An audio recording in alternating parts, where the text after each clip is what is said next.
안녕하세요. 저는 워킹맘으로 평일에는 눈꽃을 새 없이 바쁘게 지내고 있는 여성이에요. 남편과 학생 때부터 연애를 하고 결혼을 했어요. 저밖에 모르고 늘 다정다감한 남편은 아니었지만 그래도 책임감이 강하고 올바른 가정에서 자란 것 같았기에 결혼을 결심했어요. 엄마가 돌아가시고 한부모 가정에서 자란 저는 남편을 볼 때 제일 중요시 여겼던 게 가정 환경이었거든요. 저처럼 결핍되지 않고 온전한 사랑을 받은 남편이 좋았고, 그래서 결혼을 결심했어요. 이른 나이였지만 시댁에서는 두 팔 벌려 저를 환영해 주었답니다. 그런 부분에 이끌려 남편이 참 좋았는데, 다정하진 않지만 언제나 제 편이 돼줄 것 같은 시어머니가 계셨기 때문에 더 끌렸어요. 딸이 없었는데 이렇게 딸 같은 며느리가 들어오니까 너무 좋다. 우리 앞으로 서로 이해하며 잘 지내보자꾸나. 네, 어머님. 그렇게 말씀해 주시니까 저 역시 너무 감사드려요. 제가 온전히 마음에 드시진 않겠지만 그래도 잘 가르쳐 주시면 배우고 따르도록 할게요. 민수 씨 바르고 멋지게 키워주셔서 정말 감사드려요. 앞으로 제가 딸처럼 어머님께도 잘할게요. 가르쳐 줄 게 따로 뭐가 있어. 네가 어련히 잘하는 거지. 그리고 처음엔 다 못하면서 배우는 거야. 그러니까 너무 부담 갖지 않아도 된다. 우리 서로 그냥 맞춰가면서 살자. 못하면 못하는 대로, 잘하면 잘하는 대로 말이야. 너무 부담 갖지 마. 연애 때부터 절 예뻐하셨던 시어머니셨기에 결혼은 문제없이 진행이 되었어요. 엄마가 없는 저를 시어머니는 안타까워하셨고 결혼 준비를 다 도와주셔서 정말 감사했죠. 그렇게 결혼을 하고 저희는 부부가 되었고 정식으로 남편의 집안에 가족이 되었어요. 가족이 많지 않아서 항상 가족의 정이 그리웠는데 당신이랑 결혼한 것 중에 제일 잘한 일이 어머님을 만난 것 같아. 엄마도 예전에 외할머니가 일찍 돌아가셔서 그때 생각이 많이 나시나 봐. 그래서 더 챙겨주시는 것도 있는 것 같고. 다행히 엄마가 당신을 마음에 들어 하셔서 너무 다행이지. 당신도 마찬가지고. 앞으로 우리 이렇게 그냥 행복하게 살자. 당연하지. 친정 엄마처럼 내가 잘 모실 거야. 어머님 같은 분을 만난 건 3대가 덕을 쌓아도 만나지 못할 수도 있으니까.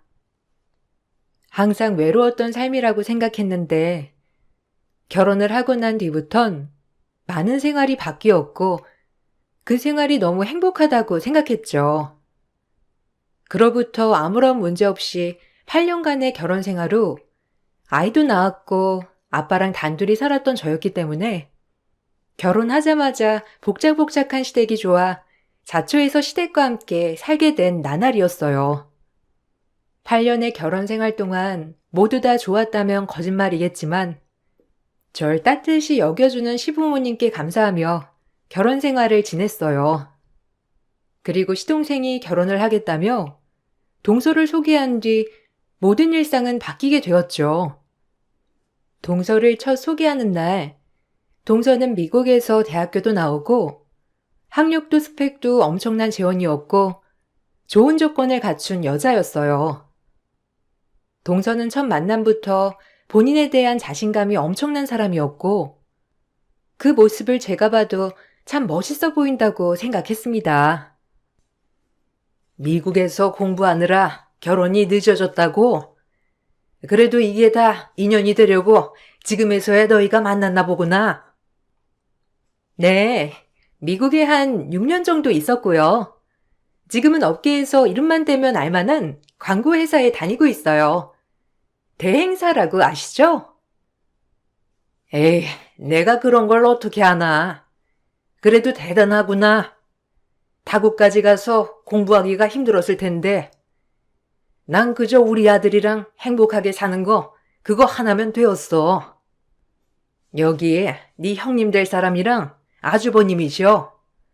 형제들끼리니까 앞으로 잘 지내길 바란다. 네, 그럼요. 형님, 말씀 많이 들었어요. 앞으로 저희 잘 지내봐요.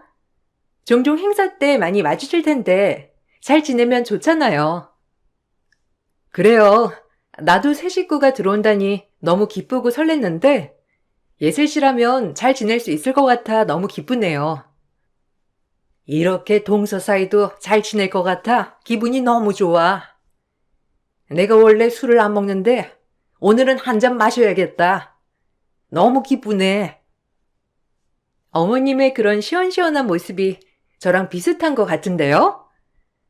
어머님, 우리 잘 지내봐요. 제가 정말 잘할게요.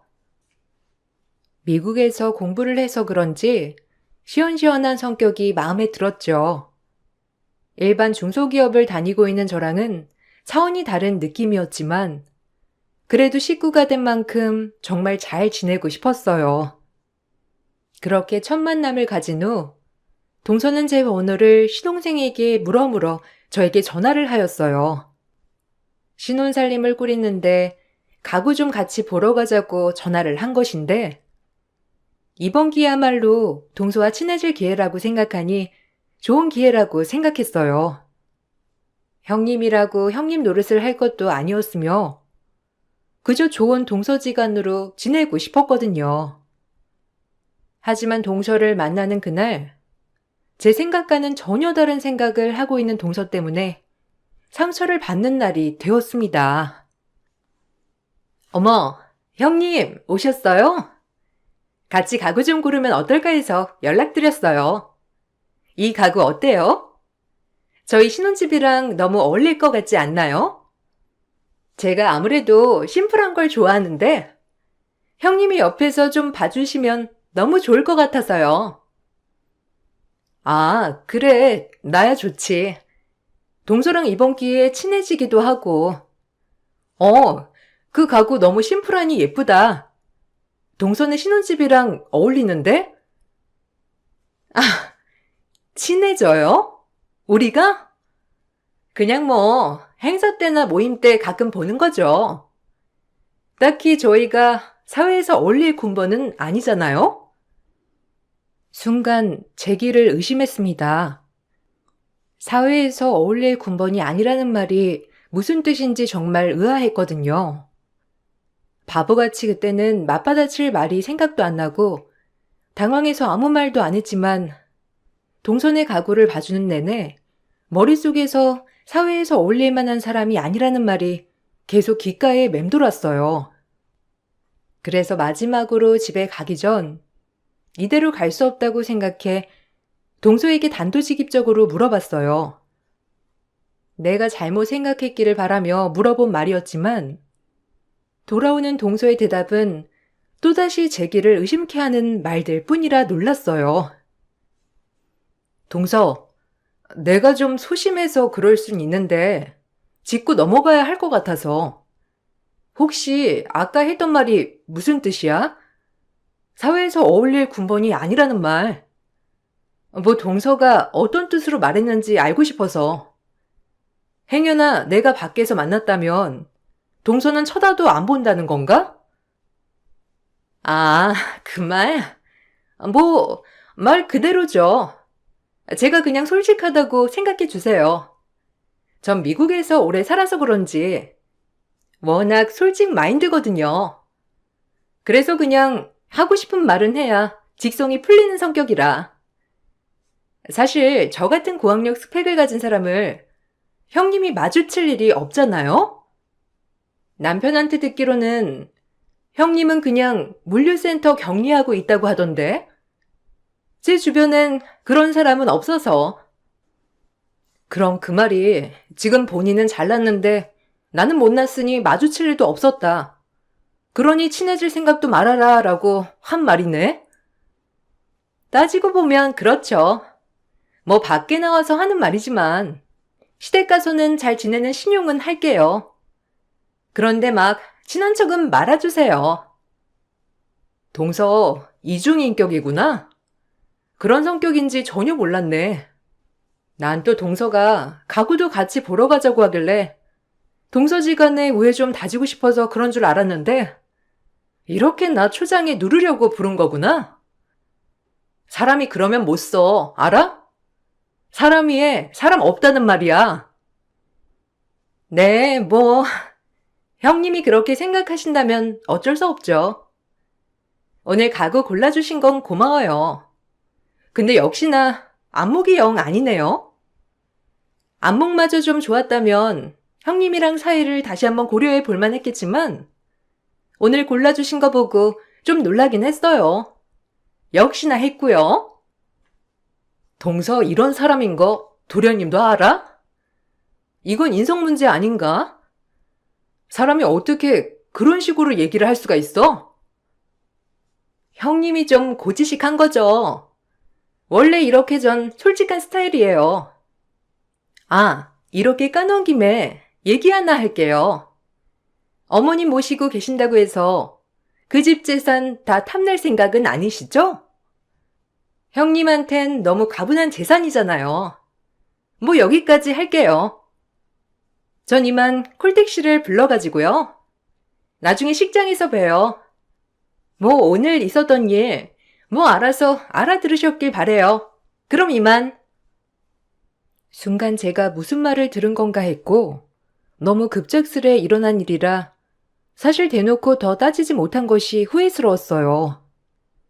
동서는 결혼도 하기 전에 남편네 집 재산 얘기를 들먹이며 저에게 충고를 했습니다.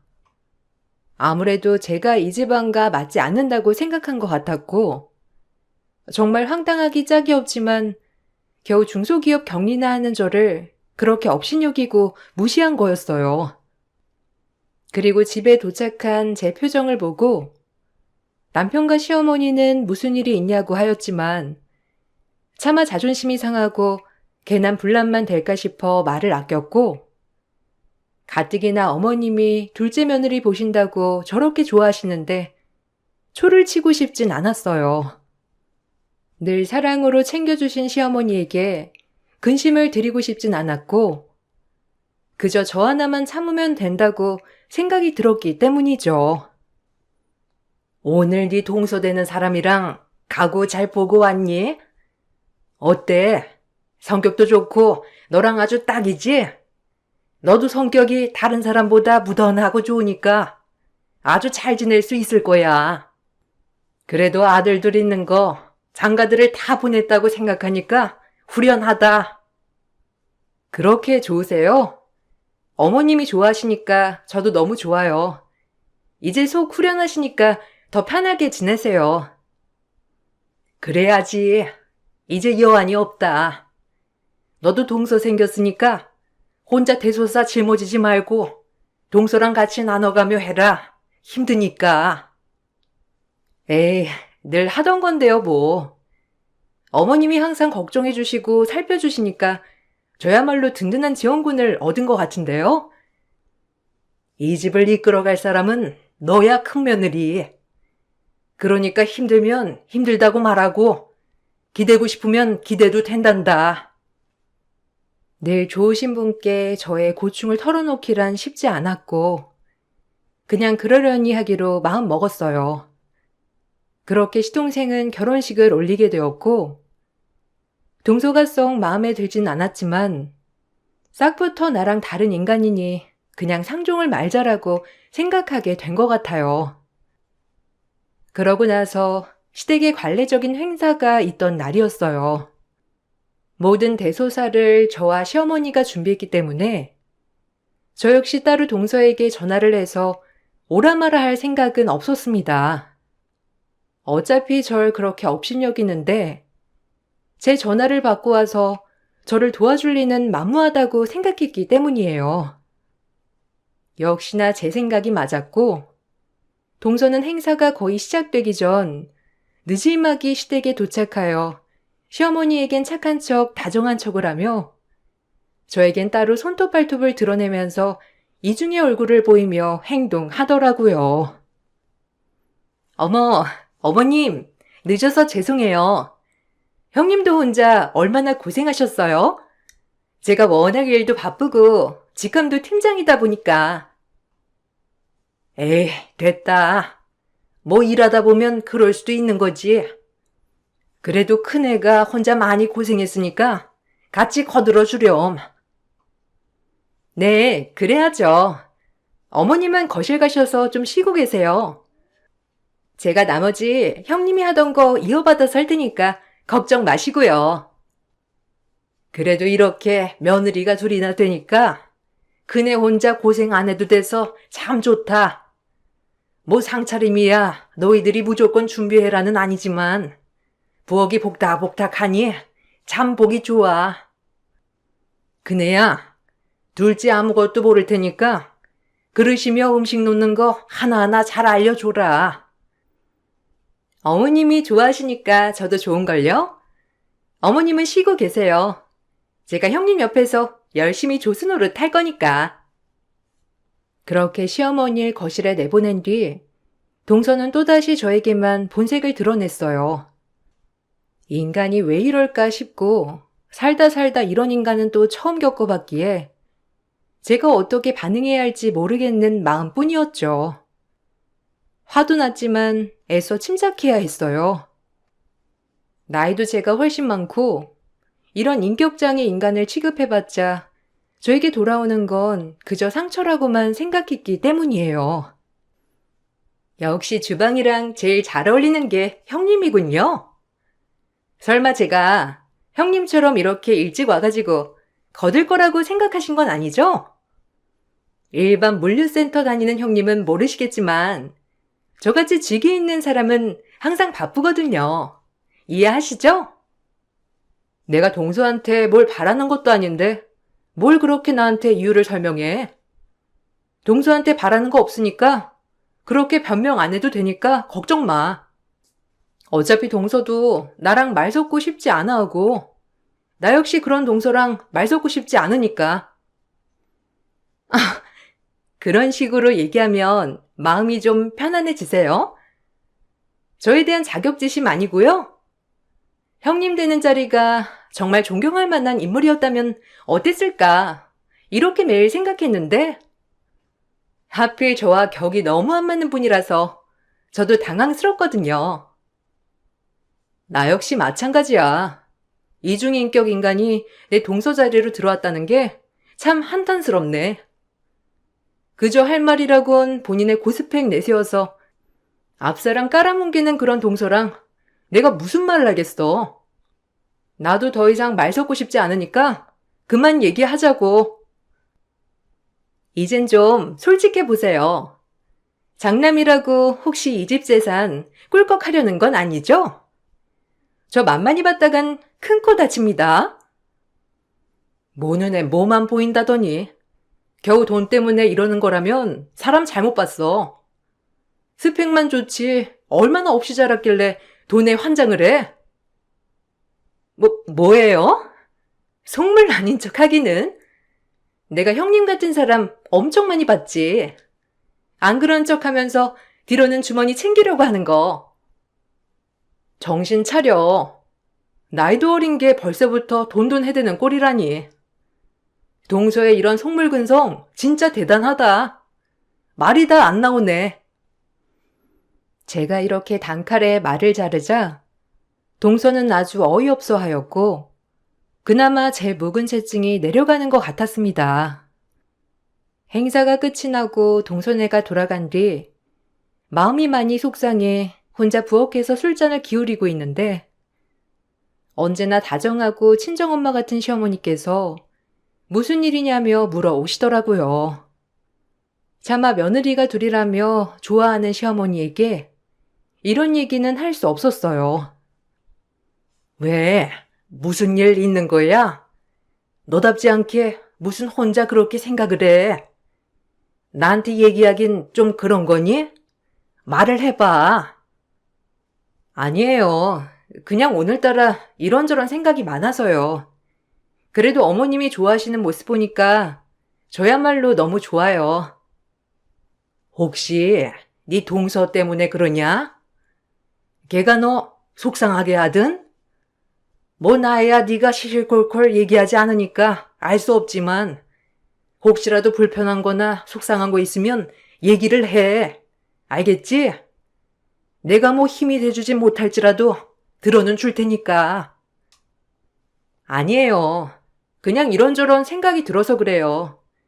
그래도 이렇게 생각해 주시고 늘 챙겨주셔서 감사해요, 어머님.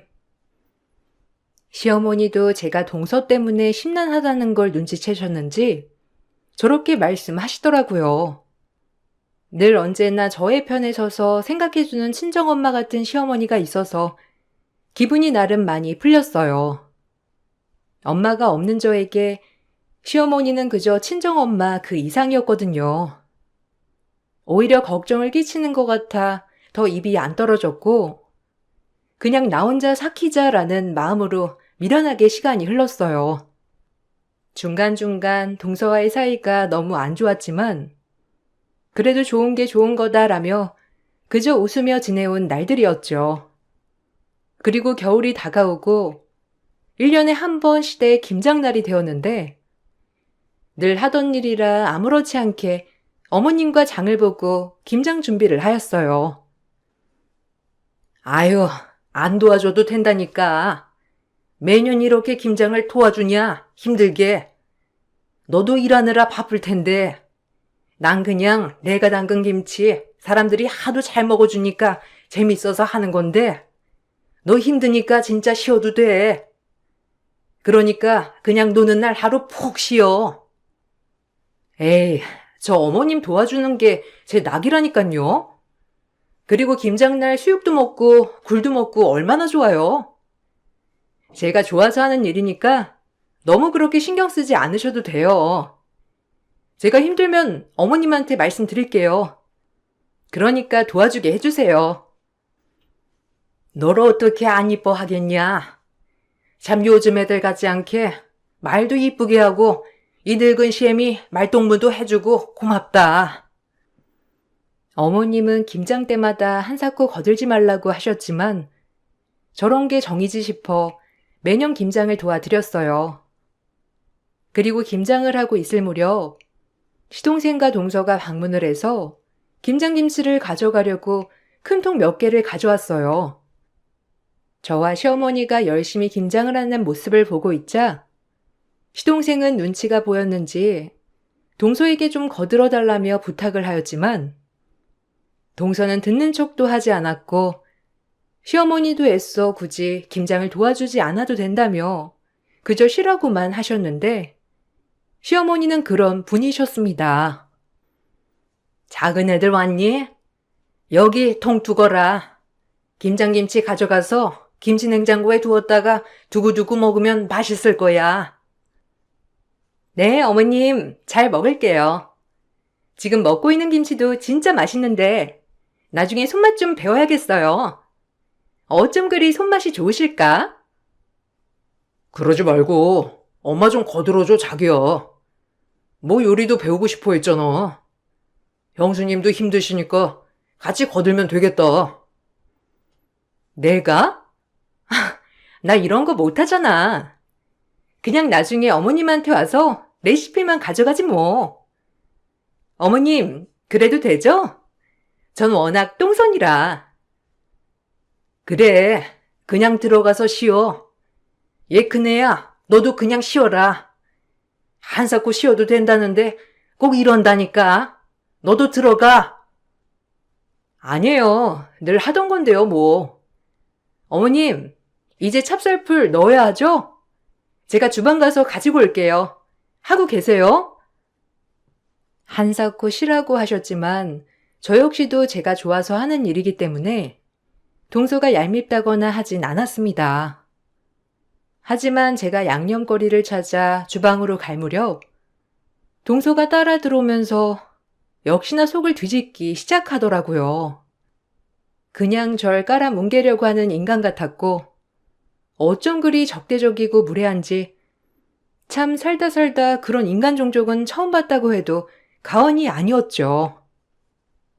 어머님 옆에서 살랑살랑 비위 맞추면서 아주 갖은 예쁨 다 받으니까 좋으세요?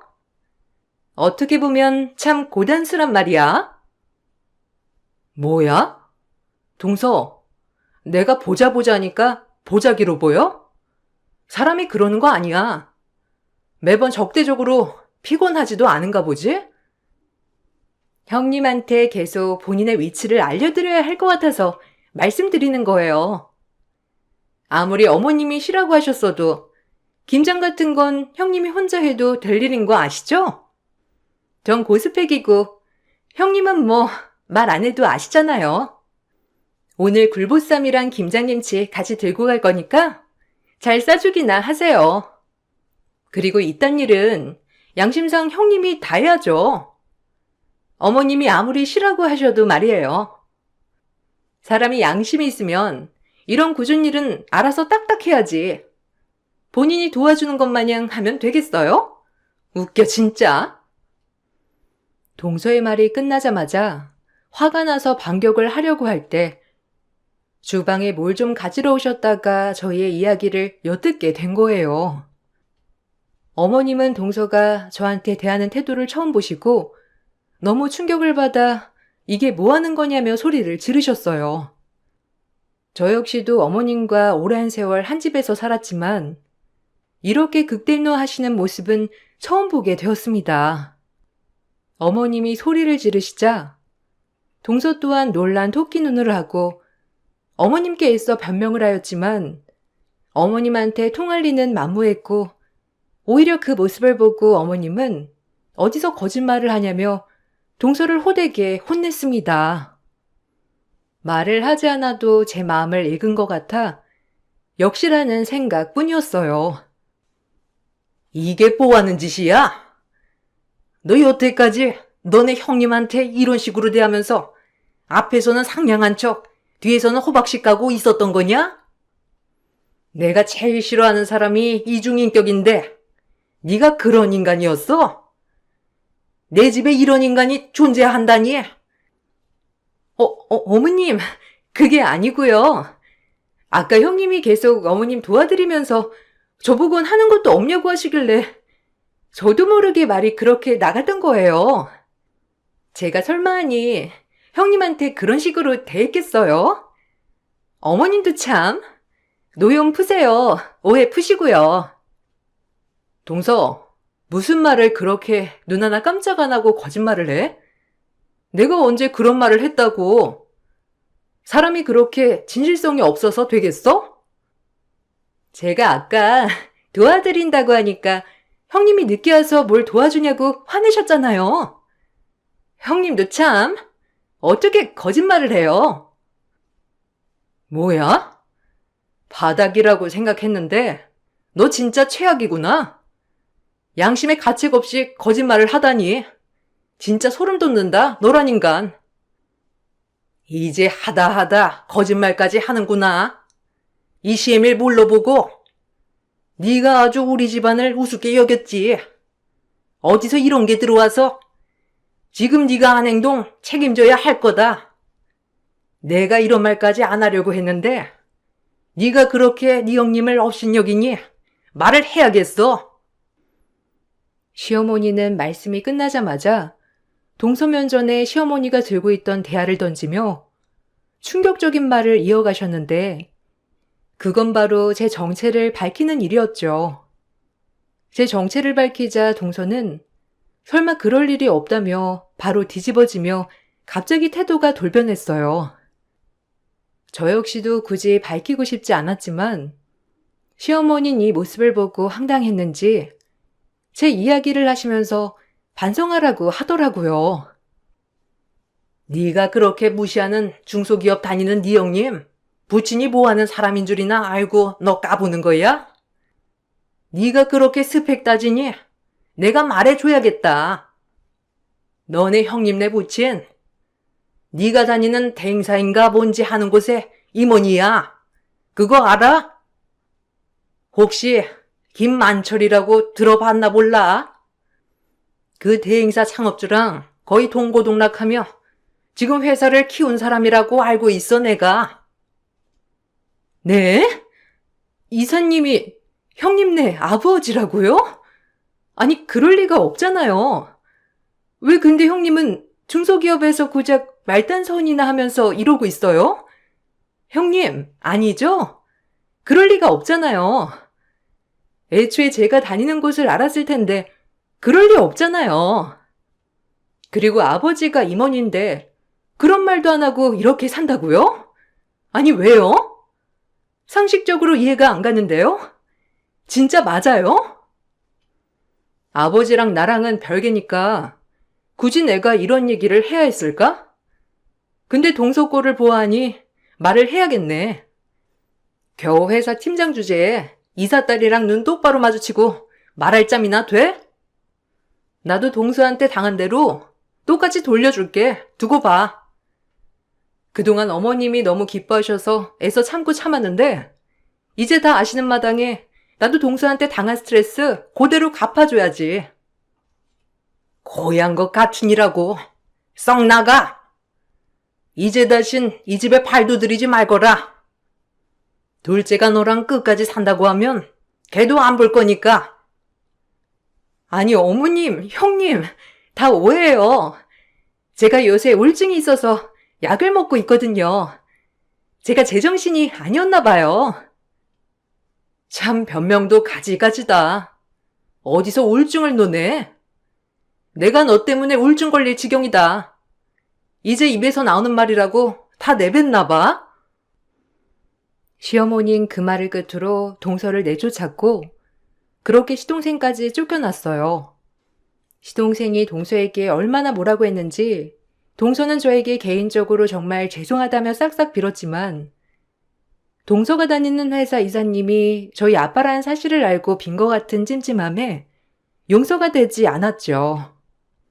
시어머니 또한 상종을 못할 인간이라며 절대 그냥 둬선 안 된다고 신신당부를 하셨습니다. 형님, 오해는 푸셔야죠. 전 형님이 그런 사람인 줄도 모르고 너무 죄송해요. 왜 말씀 안 하셨어요? 제가 이렇게 사과드릴게요. 우리 이제 오해 풀고 사이좋은 동서지간 해봐요. 아무래도 알아가는 과정에 작은 해프닝이잖아요. 해프닝 같은 소리 한다. 내가 우리 아빠 딸이 아니었어도 나한테 사과했을까? 웃기지 마, 이 속물 같은 것.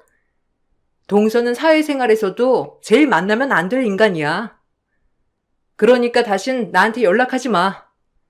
그리고 어머님도 다신 볼 일 없으시다고 하니까. 여기 올 일도 없을 거야. 아, 참 아마 인사발령도 떨어질걸? 내가 아빠한테 다 말해버렸거든. 당할 수만은 없어서. 형님, 그건 반칙이죠. 왜 우리 둘 사이 일을 어머님이랑 이사님한테 미주알고주알 다 얘기해요? 그건 아니죠. 아니긴. 네가 나한테 한 짓은 맞는 게 되고 그리고 너 그렇게 능력 있으니까 그 회사 잘려도 다른 데 갈 수 있을 거 아니야. 알아서 잘해봐. 네 고스펙으로 어딜 못 가겠니? 진작 이랬어야 했는데 조금이라도 인간 대접해준 내가 바보지. 아빠에게 그동안 있었던 일을 모두 얘기하여 동서는 지방 사무실로 자천이 됐지만 거의 그건 그만두라는 말이었기에 동서는 그 좋은 회사 울면서 그만두게 되었습니다. 정말 다행인 건 회사 내에서도 학벌 가지고 직원들을 얼마나 차별했는지 오히려 자천 얘기가 나왔을 때 사내 블라인드 게시판에 동서의 교활함이 세세하게 적혔다고 해요. 집에서 새는 바가지, 밖에서도 엄청 줄줄 새는 바가지였던 것이에요. 이 게시판 얘기를 들으니 참 인간이 왜 그러냐는 말밖에 안 나왔고 웃겼어요. 내가 이 회사 왜 나가야 해? 내가 왜? 나 여기 팀장이야. 감히 나를 내쫓아? 나 같은 인재를 어떻게 몰라볼 수가 있냐고? 당신 팔자 당신이 꼰 거지. 미국 유학 몇 년 다녀온 걸로 엄청 뻐기더니 꼴 좋다. 다신 이 회사 근처에 발도 들이지 마요. 나 여기 팀장이야. 너 인사평가 빵점 맞고 싶어? 너 내가 가만 안 둘 줄 알아? 어디서 말단 직원이 나한테 함부로 해? 정신 못 차렸나 본데? 당신 자천이야. 아니지, 이건 나가라는 말이지. 어떻게 전라도까지 내려가서 일하겠어? 잘해봐, 안녕. 회사에선 도저히 같이 일할 수 없다고 판단하에 내려진 자천이지만 사실상 나가라고 권유한 것이고 동서는 그렇게 잡아든 회사도 잃고 시어머니 사랑도 잃었습니다. 시어머니의 마음 깊은 사랑보다 재산이 탐나서 알랑방귀 끼어댔겠지만 무산된 것이죠. 그리고 그 일이 있은 후 2년이 흘렀나? 동서네와는 거의 손절하다시피 하였고 2년 정도가 지나자 도저히 저런 여자와 살고 싶지 않다면서 서방님도 이혼을 하셨어요. 어머님도 대단하신 게 서방님이 이혼을 하고 오자 그제야 서방님도 이 집에 들이셨다는 거예요. 인간 같지도 않은 인간을 품어주는 너 자체도 엄마가 많이 실망했는데 이제야 네가 정신이 든 모양이니 앞으로 편하게 이 집 드나들도록 해. 그 여자애랑은 이혼한 건 정말 잘한 일이야. 난 없이 살고 직업이 변변치 않아도 인간성이 최고라고 생각한 사람이야. 너도 엄마 성격 잘 알지? 그래도 너도 귀중한 경험을 한 거라고 생각할게. 그 아이와 이혼은 잘한 일이다. 네, 엄마 저도 많이 느꼈어요. 처음엔 제가 선택한 사람이라 잘 이끌고 가보려고 했지만 점점 인간성이 나오니까 못 견디겠더라고요. 형수님, 죄송해요. 참 제가 보는 눈이 없어서 괜히 형수님한테 상처만 드린 것 같아 면목이 없어요. 아니에요. 서방님도 뭐 그런 걸 아시고 결혼한 건가요? 그래도 이제라도 안정을 찾았으니 정말 다행이죠. 전 괜찮아요.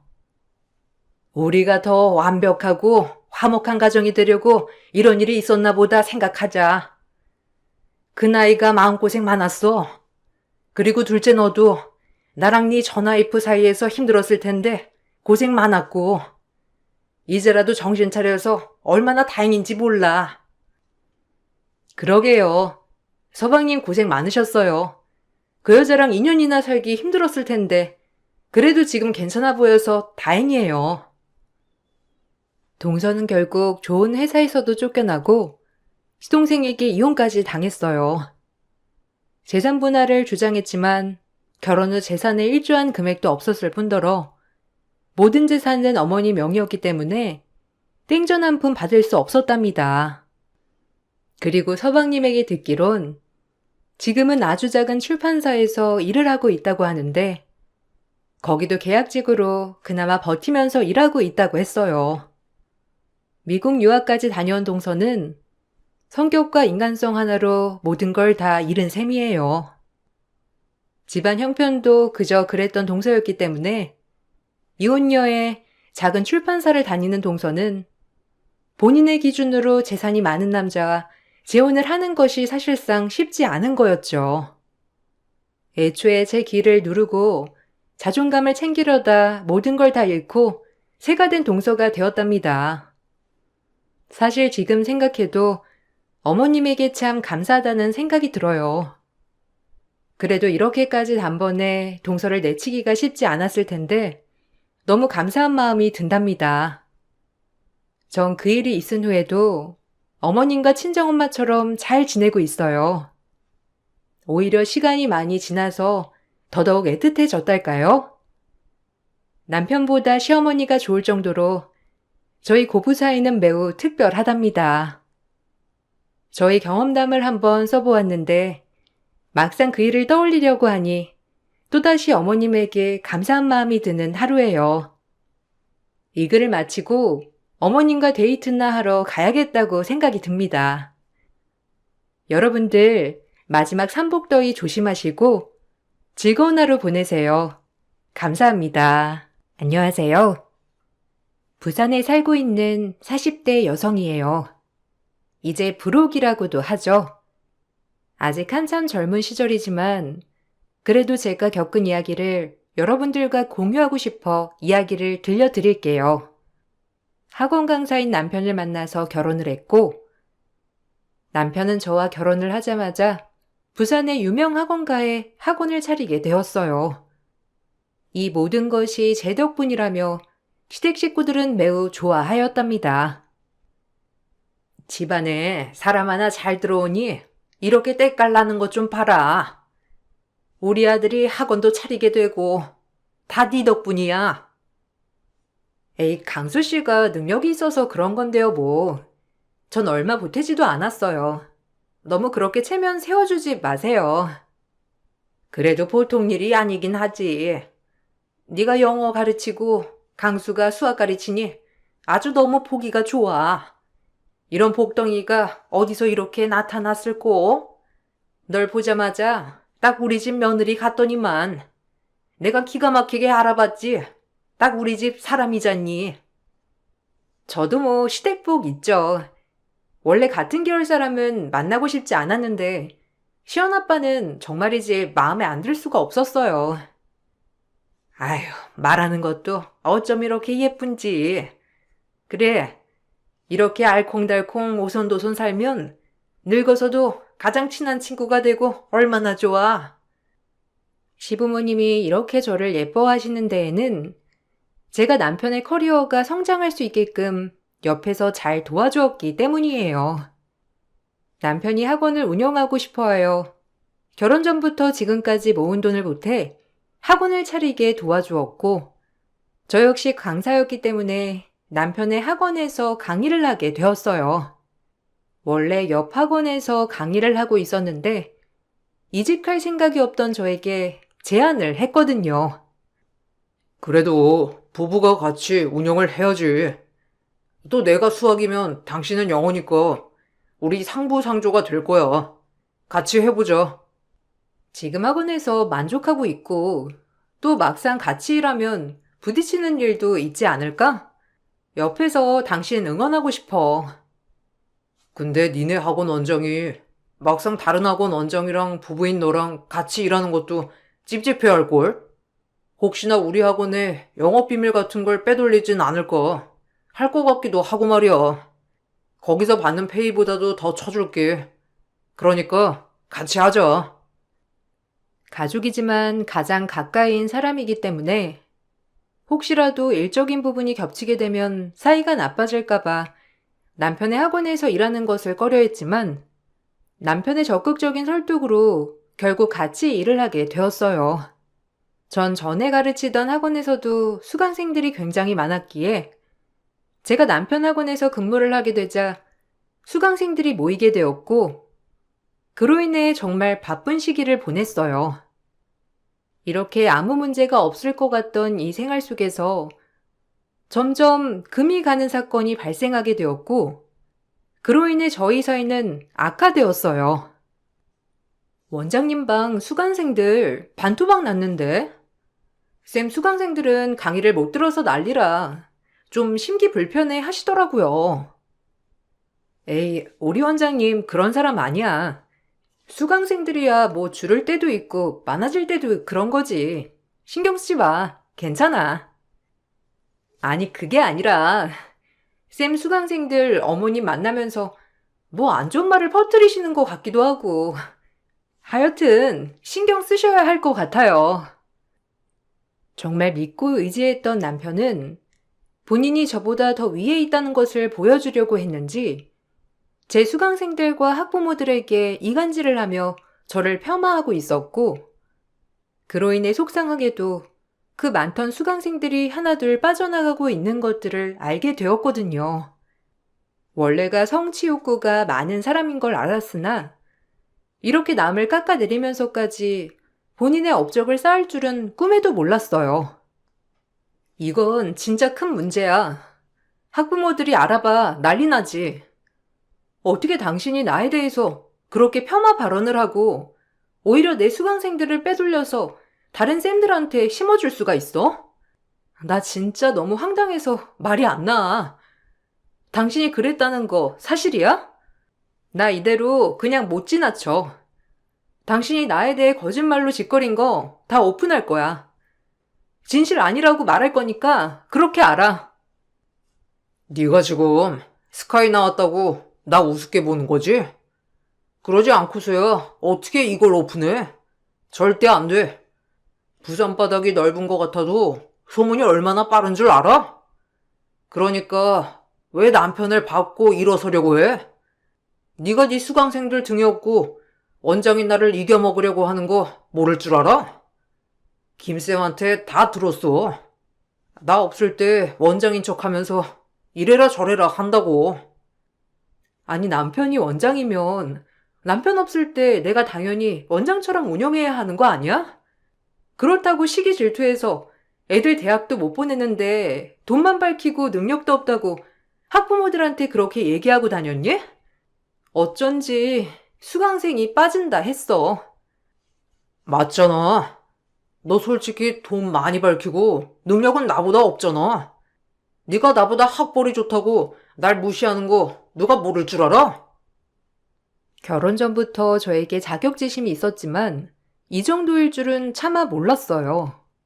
사실 학원을 오픈하기 전에도 무조건 본인 이름을 걸어서 학원을 차려야 한다고 했던 사람이었고, 그럼에도 본인 수강생들은 계속 줄어들고 있는 와중에 제 수강생들만 늘어나자 이것을 남편은 못 견뎌 했던 거예요. 그러면서 저에 대해 견제를 하기 시작했고, 그렇게 저를 폄하하고 다녔던 겁니다. 자기야, 자기랑 나랑 부부 사이야. 내가 자기를 왜 견제해? 오히려 자기가 잘 되면 좋은 거지. 자기가 뭘 오해하는지 모르겠어. 솔직히 학부모들이 여기 학원에 왜 보내겠어? 부부가 운영하는데 둘 다 토클래스니까 그런 거 아니겠어? 난 솔직히 이 시너지 효과가 크다고 생각해. 근데 어떻게 당신이 날 폄하하고 뒤에서 까내리면서 학부모들이랑 짜고 날 엿먹일 수가 있어? 남편은 수강생이 많은 저를 시기 질투하여 학부모들에게 저에 대한 안 좋은 소문을 퍼뜨리며 수강생을 본인 반이나 다른 강사들에게 빼돌렸고, 그로 인해 전 참을 수가 없어서 이걸 폭로하겠다 했어요. 하지만 이것을 시부모님들도 아시게 되었고, 시부모님들 또한 저를 꾸짖으며 말리기도 여러 차례였어요. 오히려 저만 이상한 사람으로 몰아가는 느낌이 들었죠. 굳이 잘 살고 있는 지금 왜 이런 문제를 들쑤시냐며 시어머니는 저를 탓하고 이 일을 덮어두라며 다그치기 시작했답니다.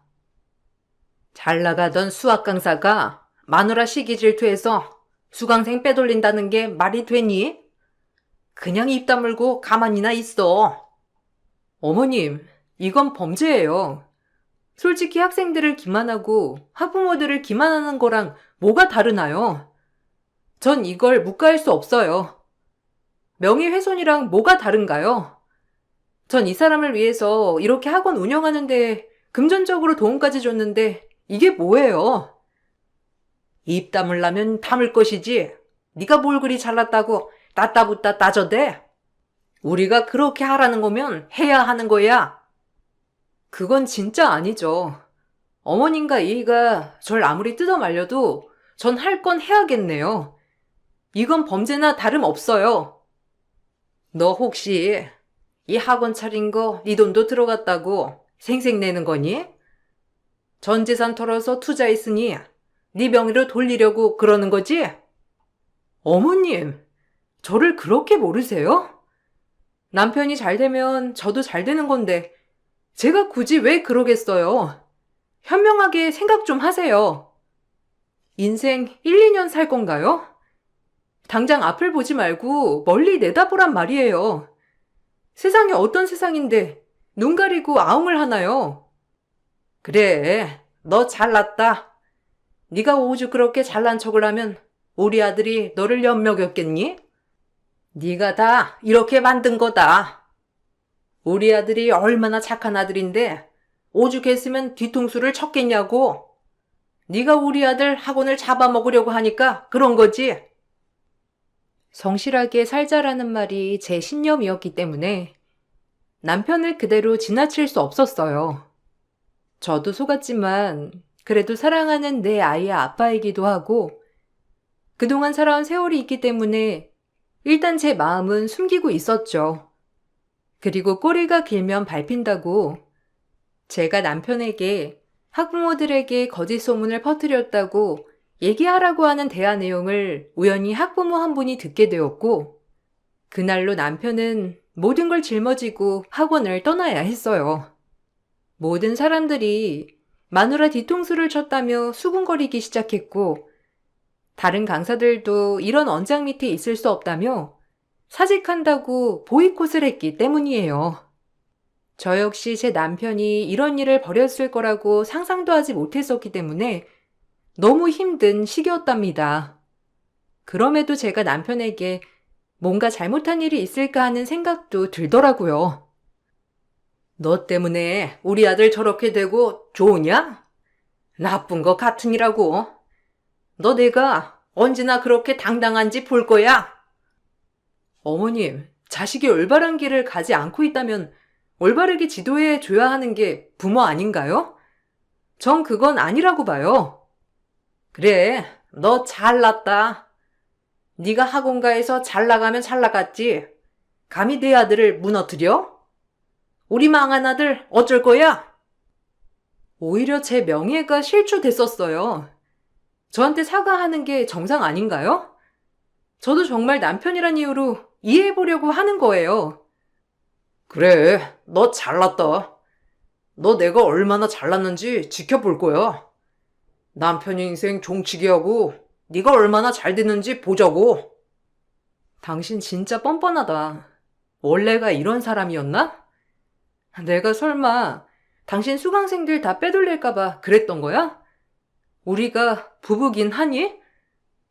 너 나랑 만날 때부터 스카이 대학 나왔다고 나 무시했잖아. 내가 부산대 나와서 넌 늘 나보다 네가 위에 있다고 생각했지? 아니? 왜 그렇게 생각해? 나 진짜 이해가 안 가서 그래. 뭐 때문에 그런 거야? 도대체 진짜 모르겠어서 억울해. 제가 피해자였음에도 불구하고 남편이 사직을 했다는 이유로 전 시댁과 남편에게 늘 구박을 받아야 하는 신세가 되었고, 그럼에도 남편 옆에 있었던 것은 홀로 절 키워주신 친정아빠가 혹시라도 본인이 혼자라서 제가 그것을 보고 배웠나 싶은 생각에 죄책감을 가질까봐, 그리고 하나밖에 없는 제 아이 때문에 꾹 참았답니다. 그리고 남편이 충분히 저에게 섭섭할 수도 있다고 생각을 했기 때문에 남편의 분노가 사그라질 때까지 기다려주고 싶은 마음이 가장 컸던 것 같아요. 이 일로 남편을 저버리는 것은 아니라고 생각이 들었고, 결혼도 의리라고 생각했기 때문에 같이 가야 하는 것이 맞다고 생각했어요. 제 길을 내가 이제 어떻게 해? 너 때문에 내 인생 망쳤으니 가정경제 네가 알아서 책임져. 아, 맞다. 네 친정 돈 좀 있냐? 그래도 니네 아빠 뭐 공장 같은 거 하나 운영하시긴 하잖아. 아, 다 망해가는 폐공장이지? 딸내미 정직하게 키우셔서 니 애빈 좋겠어. 근데 남편 인생 이렇게 종치게 하라고 가르치디? 너 때문에 잘 나가던 내 인생 박살났다고. 당신이 나 통수 친 거 사과 한 번 못 듣고 이게 나만 나쁜 사람이지? 진짜 묻고 싶다, 길 가는 사람들한테. 내가 뭘 잘못했는지. 안 했다고 한 걸 했다고 하는 당신 보고 다 옳았다고 했어야 했나? 당신 와이프라는 이유로 그냥 참았어야 했나? 그래, 너 잘났다. 건드려도 피 한 방울 안 나올 거야, 넌. 동정이라는 게 있는 건지. 내 인생 막혔으니 돈 벌어오란 말 하지 마. 왜 이렇게 꼬였어? 내가 알던 사람 맞는 거야? 그리고 우리 아빠를 그렇게 얘기하면 속이 후련하니? 당신이 정말 이해가진 않지만 그래도 나 때문에 한 가지라도 상처받은 게 있을 수도 있으니까 참고 기다리는 거야. 근데 나도 한계야. 남편은 점점 삐뚤어지기 시작했어요. 결국 제 소식을 안타깝게 들은 지인 중 한 분이 본인 학원에 수학 강사 자리가 났다며 남편 보고 면접을 보러 오라고 했고, 남편이 가르치던 중고등부는 아니지만 그래도 초등학생들을 가르칠 수 있었답니다. 우리 학원에 이력서 넣어보라고 해. 어차피 우리도 수학 강사 자리 하나 비거든. 근데 아마 전에 받았던 월급만큼은 못 줘. 솔직히 이슈도 있고 와이프 뒤통수 치는 인간인데 내가 어떻게 믿겠니? 그저 너 하나 보고 강사로 채용하는 거야. 고맙다. 너한테 면목도 없고. 근데 강희는 진짜 잘해. 알잖아. 그래도 이 사람 강의 잘하기로 엄마들한테 유명한 거. 그러니까 쓰는 거지. 성격만 좀 고치고 그놈의 열등감만 없으면 괜찮겠구만. 사람이 어떻게 마누라한테까지 열등감을 느끼지? 참, 결혼할 때부터 근데 별로긴 했어. 네가 좋아한다고 하니 말은 안 했다만 애초에 학벌 가지고도 너랑 연애 때 싸웠잖아. 그렇긴 하지. 참 학벌이 뭐라고. 그때 눈치챘어야 했는데 내가 너무 좋아했나 봐. 내 팔자지 뭐. 어쨌든 신경 써줘서 고맙다. 전에 학원에서 이슈가 있던 남편이었지만 그럼에도 저를 봐서라도 지인은 초등학생들을 잘 가르쳐보라며 자리를 주선해준 것이었어요. 그나마 남편은 강의를 다시 할 수 있게 되자 조금은 비뚤어진 모습들이 점차 나아지기 시작하였죠. 오히려 강의를 시작하니 다시 자신감을 되찾은 듯 보였지만 역시나 저에게 막말은 멈추지 않았고 오히려 비아냥거렸어요. 참나, 중고등부 가르치려다가 초등부 가르치려니까 진짜 유치해서 못해 먹겠네. 그래도 어쩌겠냐. 마누라 때문에 인생 망쳤으니 이거라도 하면서 먹고 살아야지. 내가 막리를 뛸 거야, 뭘 할 거야? 너 신랑 잘 얻은 줄 알아. 원래 같으면 너 같은 거 바로 소박이니까. 나니까 데리고 살아주는 거야. 알겠냐? 지 잘난 맛에 사는 줄 아는 너 같은 거 한 트럭 줘도 이제는 싫다. 나도 참는데 한계가 있어. 어르고 달래고 빌고 도대체 내가 뭘 잘못했니? 나도 참고 있으니까 적당히 작작해. 네 아빠가 너 혼자 키웠다고 해서 불쌍하니 잘해주려고 했는데 보고 배운 게 없어서 그런가 정도 없고 모질어. 남편 나락으로 떨어뜨린 너 언젠간 크게 후회할 날 올 거다. 수강생도 많은 게 좀 다른 쌤들한테 주면 어떻다고 전할리야? 그런 뜻으로 그런 거 아니잖아. 나 학원에서 매도하려고 한 거잖아. 말은 똑바로 해. 그리고 내가 퍼뜨렸어? 학부모가 그런 거지? 나도 진짜 할 말이 한 트럭이니까 그만 좀 하라고. 이혼한 친정아빠 밑에서 큰 저를 모욕하는 남편을 보니 정말 미칠 듯이 화가 났지만 그럼에도 남편을 이해해보려고 애를 썼고 자꾸 제 잘못이라고 하니 나도 모르게 혹시 남편한테 상처를 줬나 하는 마음에 오히려 미안해지면서 그로 인해 저렇게 남편이 변해버린 것인가 하는 생각을 하며 자꾸 저의 탓으로 생각을 하게 되었어요. 저에게서 죄를 찾던 것이었죠. 참 어리석죠? 그때는 그 정도로 남편을 사랑했고 저 역시 모든 것을 짊어지고 가야 한다는 마음이 가장 컸던 것 같아요. 이렇게 마음이 너무 힘이 들 때 혼자 계신 친정아빠도 몸이 많이 안 좋아지셨고 그로 인해 남편에게 친정을 가자고 했답니다.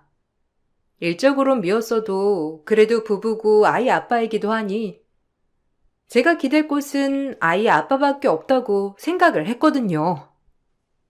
아빠가 당신 많이 보고 싶어 하셔. 몸이 안 좋으신 것 같은데 주말에 시연이 데리고 같이 한번 갔다 올까? 내가 너냐? 누구 때문에 주말까지 일해야 되는 강사로 전락했으니까 나한테 뭐 하자고 얘기하지 마.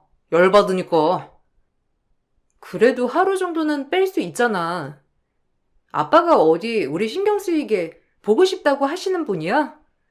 진짜 보고 싶으신가 봐. 너 혼자 가던지 지연이 데리고 가던지 해. 나한테 이래라 저래라 하지 말고. 난 너라면 치가 떨리고 이가 갈리는 사람이야. 막말로 잘 나가는 고등부 수학 강사가 초등생을 가르치는 게 말이 되냐? 다 너 때문에 이렇게 된 거 아니야, 내가. 남편은 저의 제안을 거절했고 저 역시 이때부터 남편을 마음에서 배척하게 되었어요. 그렇게 남남처럼 사는 시기가 이어졌답니다. 딸한테는 아빠 노릇을 확실히 하니 이것만 바라보고 살까라는 마음으로 시간이 흐르게 되었고, 몸이 안 좋으신 아빠는 시름시름 앓다가 결국 병을 못 이기고 돌아가시고 말았어요. 사람이 죽는 거야 어찌할 수 없는 일이기도 하고 누구나 죽는 것이기 때문에 이것마저 제가 막을 순 없었지만 그래도 절 제일 아껴주시던 아빠가 돌아가시게 되니 말할 수도 없이 슬펐답니다. 어려서 엄마와 이혼 후 한 번도 찾아오지 않은 엄마 대신 저에게 엄마가 돼주었던 아빠인데 나 사는 게 바빠서 찾아뵙지 못한 것 같아 정말 후회가 밀려왔어요. 잘 사는 모습, 그리고 대단한 모습을 보여주고 싶어 악자같이 공부하고 대학 가고 강의에만 매달렸는데 저에게 남은 것이 무엇인가 싶은 생각이 들면서 후회만 밀려왔답니다. 아내로서도 빵점, 딸로서도 빵점, 엄마로서도 잘하는 게 없는 것 같아 그날 정말 눈물이 사무치게 흐르더라고요. 그러고 나서 전 이를 악물고 마음을 다잡으며 저를 다그쳤어요. 내가 지금 얼마나 중요한 시기인지 몰라? 너 때문에 내 인생 종쳤는데 이 학원에서 입지를 쌓아야 할 거 아니야. 솔직히 납골당 찾아가면 그만이지. 내가 꼭 가야 돼? 너랑 나랑 어차피 남보다도 못한 사이 아니었나? 법적인 관계로 얽혔으니 부의금은 줄게. 됐지? 이날 강의 절대 못 빼니까 장례식은 네가 알아서 해. 섭섭하게 생각 마라. 어차피 다 네가 자초한 일이니. 장례식 끝나고 보자. 나 절대 이대로 안 넘어갈 거고 당신이란 인간 이제 나도 용서 못하니까 내가 어떻게 하는지 보라고. 어쩔 건데? 내가 바라던 바야. 애초에 너랑 나랑은 이미 끝난 사이기도 하고 나도 너랑 엮이는 거 진짜 지겹기도 하거든. 아버지가 돌아가셨다는 말에도 저에게 차갑게 구는 남편을 용서할 수 없었고 그동안 참은 것이 헛된 날이었던 걸 그때 각성했어요. 이 관계는 내가 놓으면 그냥 끝날 관계라는 것을요. 혼자 쓸쓸히 아빠를 보내드렸고 남편은 하루만 얼굴을 비추고 강의가 있다는 말로 자리를 떠나버렸어요. 친척분들이 욕을 하셨고 저 역시 아무리 남보다도 못한 사이지만 정말 원망스럽더라고요. 그리고 친정아빠 발인을 마치고 집 대문을 열었더니 남편이 학원에서 과장에 진급했다고 학원 선생님들과 본인 지인들까지 50여 명을 불러 축배를 들고 있었어요. 그 모습에 입을 다물지 못했고 남들이 눈치를 볼 정도로 제 얼굴을 보자 사악하게 말하더군요. 쥐뿔 없는 장인 죽었으니 축배 들어야지.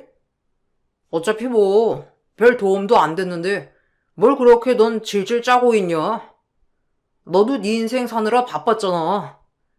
이제 와서 효녀 코스프레 그만하세요. 강이라면 악자 같은 네가 왜 감정 심한 인간인 척이야? 말 다 했니? 그래. 무슨 말이 더 필요해. 그냥 깔끔하게 이혼하고 양육권 친권만 줘. 그리고 끝내버리자. 지친다. 내가 원하던 바야. 어차피 이렇게 살아간들 무슨 소용이냐? 넌 너 잘난 맛에 살아. 난 나대로 살 테니까. 초등부에서 나 가장으로 진급했어. 이게 내 능력 아니겠냐? 너 없어도 나 이렇게 날개 피고 날아간다 이 말이야. 내가 썩은 동아줄을 붙들고 있었지. 솔직히 지가 강의만 좀 잘하고 아줌마들 홀린 거 말고는 잘난 게 뭐가 있어? 그러니 저렇게 냉정하지. 저를 본 남편은 막말을 이어가게 되었고 오히려 주변 지인들이 남편에게 그만 좀 하라며 말리기에 이르렀어요. 그리고 그때 저에게 못한 말이 있다며 저를 뒤따라온 변호사가 아빠 유산 내역을 정리해서 저에게 공개했고 그 모습의 남편은 이혼을 하자고 했던 모습을 싹 거두고 내 바지자락을 붙잡고 싹싹 빌기 시작했어요. 남편의 구질구질한 모습은 처음이었죠. 돈이면 다인 줄 아는 남편은 저희 아빠가 돌아가시면서 남겨둔 어마어마한 유산을 듣고 갑자기 태세 전환을 하기 시작한 겁니다. 아니, 장인이 40억은 어디서? 그리고 망해가는 폐공장 겨우겨우 처분한 거 아니었어? 근데 어떻게 된 거냐고? 네가 벌어서 오히려 장인한테 생활비 보냈잖아. 와, 이건 사기지. 내가 장인어른한테 그 정도 돈이 있던 걸 알면 이랬겠냐? 인성하고는 넌 돈이면 다인 줄 알지? 학원 차릴 때만 해도 그렇게 잘하더니 내 돈 못해서 학원 차리고 나니 바로 뒤통수. 이 정도면 이름 바꿔. 김강수가 아니라 김통수로. 됐고, 이혼은 이제 변호사 통해서 얘기할게. 너 따위랑 이제 엮이고 싶지도 않아.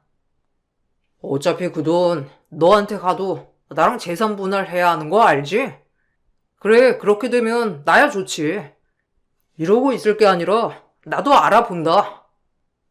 어디 한번 실컷 알아봐. 내가 아직도 맹추인 줄 알았니? 나 완전히 각성했어.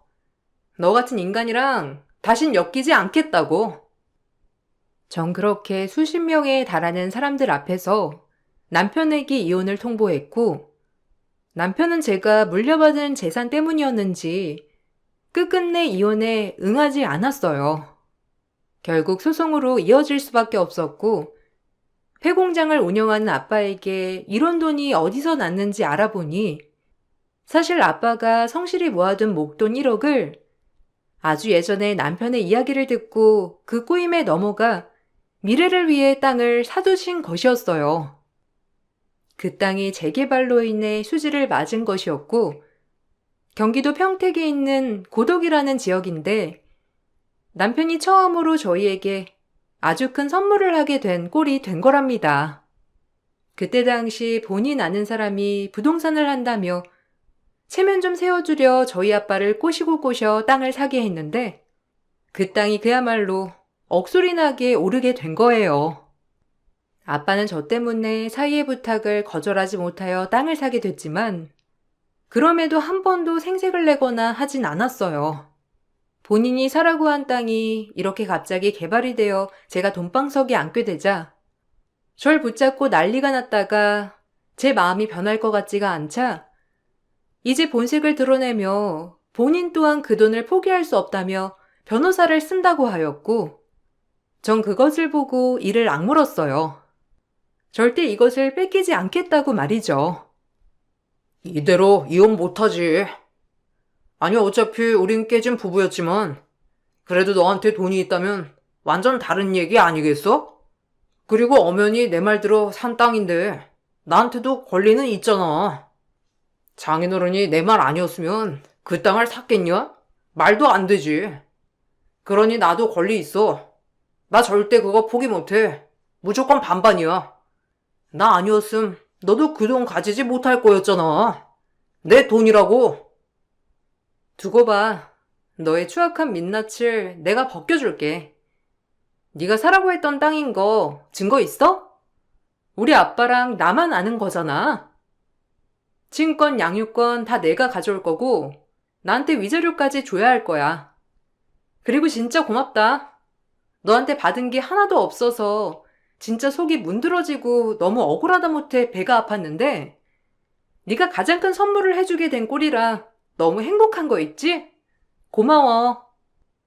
법정 공방이 이어졌고 사실 남편이 저에 대한 명예훼손으로 이미 전적이 있었기 때문에 학원 강사들의 증언을 토대로 명예훼손 그리고 이혼 소송을 걸었던 이유에 대해서도 넘쳐나게 되었어요.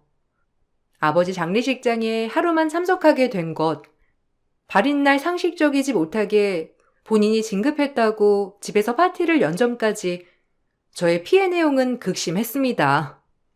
제가 다 당한 일들이지만 변호사를 통해 직접적으로 듣게 되니 인간이 아니라 사이코와 결혼했다는 말이 딱 맞았어요. 제가 주장하는 것은 위자료와 친권, 양육권이었고 남편 또한 양육권을 두고 주장을 하더라고요. 저흰 그렇게 아이를 두고 싸워야만 했고 2년 7개월이란 소송이 이어졌어요.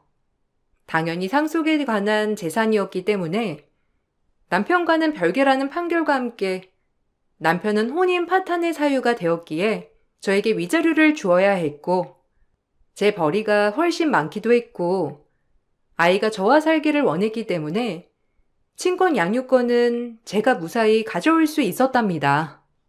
남편은 그 땅에 대한 소유권을 주장했지만 받아들여지지 않았어요. 구두로 사라고 했다는 땅을 어떻게 본인이 권리를 요구할 수 있나 싶었던 것이죠. 남편은 부동산 중개인까지 들먹거리며 그 땅을 포기하지 않으려 했지만 모두 절 도와주려 그랬는지 안타깝게도 그 땅을 샀을 때 남편과 같이 아빠를 설득시킨 분은 이미 암을 치료하시다가 그만 돌아가시고 말았더라고요. 사실상 남편이 주장하는 권리 또한 구두로 주장하는 것이었기 때문에 법정에서 절대 받아들여지지 않는 말이었답니다. 냉전 한 푼 없이 이혼당하니 어떠니? 나한테 위자료나 잘 보내. 양육비 밀리지 말고. 맘 같아선 이 학원 바닥에서 널 끝장내고 싶다만 시연이 양육비는 벌어야 하니 이 정도에서 끝내는 줄 알아. 평생 열등감에 찌들어서 마누라 질투하는 꼬락서니 역대급이야. 너무한다. 그래도 살아온 세월이 있는데 이렇게까지 하냐? 그래, 인정해. 너한테 열등감 느낀 거, 넌 잘 나가는 학원 강사에 인기도 많고 페이도 나보다 훨씬 세고 그런 널 이겨야 내가 진정한 가장이라고 생각했어. 날 이해 못해줘? 내가 너한테 미안하니까 이렇게 사과할게. 그러니까 양심적으로 그 땅값은 나 반 줘야 하는 거 아니냐? 예정을 생각해서라도. 안 돼. 내가 미쳤니? 너한테 줄 돈이 있으면 노숙자들 적선을 하겠어. 그리고 너 이해 못해. 아니, 하려고 했는데 도저히 이해가 안 되더라. 장인 돌아가시고 나서도 축배 들고 난리친 너. 사람 같지 않아서 절대 상종하지 않을 거야. 잘 살아라. 그게 마지막이었어요. 다행히 양육비는 꼬박 들어왔고 남편이 차린 학원은 애초에 제가 사건이 터지고 제 이름으로 다시 인수를 하였기에 학원 투자에 대한 건 손해보지 않았답니다. 그리고 아빠가 저에게 남겨준 땅에 건물을 세워 월세를 받았어요. 남편과는 그날 이후로 마주치지 않았지만 시어머님은 그 땅에 대한 건으로 저를 득달같이 괴롭히고 또 괴롭혔답니다. 그거 우리 강수 거나 다름없잖아. 니네 아빠가 무슨 센스가 있어서 그 땅을 샀겠어? 우리 강수 덕이지. 그러니까 반은 주라고. 법도 웃겨. 어떻게 우리한테 한 푼도 안 떨어질 수가 있어? 너 내가 네 학원 찾아가서 난리치기 전에 돈 내놔. 마음대로 하세요. 한번 찾아와 보시라고요. 그 애미의 그 아들이지. 제가 필요할 땐 입에 혀처럼 굴다가 바로 내치는 꼬락서니가 어머님 또한 역대급이세요. 시연이 할머니니 이 정도 하겠지만 한 번만 더 무식하게 굴면 저도 가만 안 있어요. 너 내가 아는 며느리 맞냐? 아니 왜 이렇게 악에 받쳐서? 그래도 내가 어른인데 너 진짜 너무하구나. 절 이렇게 만든 건 시연아빠랑 어머님이세요. 그러니까 더 악에 바치게 하지 말고 전화 좀 그만하세요. 더 돌기 전에. 너네가 그 돈 절대 포기 못한다. 내가 누군데 그 돈을 포기해? 우리 강수는 미련하게 포기했을지 몰라도 강수 때문에 산 땅이라며. 그럼 엄연히 강수 지분이 있는 거지. 나 절대 포기 안 할 거니까 너 마음 놓고 있지 마라. 알겠니? 네, 마음대로 하세요. 그리고 감사해요. 결혼 생활하면서 늘 억울하기만 했는데 그래도 이렇게 큰 돈을 얻게 되니 그동안의 노고가 다 잊히는 거 있죠? 역시 스트레스의 약은 금융치료가 확실한 것 같아요. 돌싱된 기념으로 돈 잘 쓸게요. 시어머니는 그럼에도 불구하고 계속해서 학원을 찾아오시기도 했고, 전 결국 경찰에 신고를 하여 접근 금지 명령까지 신청을 해야 했어요. 그 돈이 어마어마하긴 한가 보더라고요. 돈을 포기 못해 전 며느리한테 집착하는 꼴이 참 웃겼답니다. 그러면서 이렇게 되려고 아빠가 그때 힘들게 살면서 투자를 하셨나 싶은 생각이 들어 정말 미안하고 또 미안하더라고요. 아빠가 제 노후까지 생각해 주셔서 이렇게 살 수 있음이 정말 감사했거든요. 부산과 평택으로 왔다 갔다 다니다가 이제 아빠도 안 계시는데 제가 부산에 있을 필요는 없을 것 같아 딸아이가 중학교를 들어가는 시점으로 전 평택으로 이사를 하고 살고 있어요. 오히려 힘든 결혼 생활을 했던 부산을 떠나 새 동네로 이사 오니 너무 좋고 여기서 작은 중고등부 학원을 차렸답니다. 글을 쓰다 보니 아빠가 참 고맙고 뭉클하고 그래요. 사실 어렸을 땐 엄마 없이 자란 것이 큰 콤플렉스가 되어 아빠한테 모진 말도 많이 하고 상처를 많이 드렸는데 그래도 하나뿐인 딸에게 뭐라도 해주고 싶어 이렇게 선물을 남겨둔 아빠를 생각하니 가슴이 뭉클하답니다. 저 역시 제 딸에게 그대로 아빠의 사랑처럼 보답해주고 싶은 마음이 커요. 부산을 떠나올 때 지인들한테 들었던 이야기로는 남편은 과장으로 진급한 학원에서도 자기보다 인기 많은 선생을 시기 질투해 또다시 사이가 틀어져 학원을 그만둔 해 만에 한다고 했어요. 참 사람은 고쳐 쓰는 게 아니라고 많이 깨달았답니다.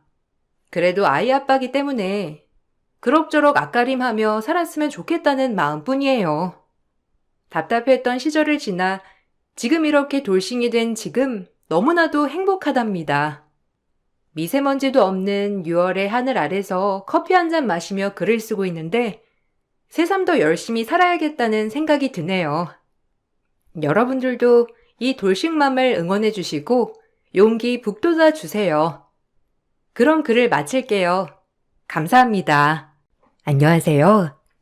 저는 39살 인천에 사는 여성입니다. 제 가족은 남편 그리고 아들이 하나 있죠. 여러분은 인연이라는 말을 믿으시나요?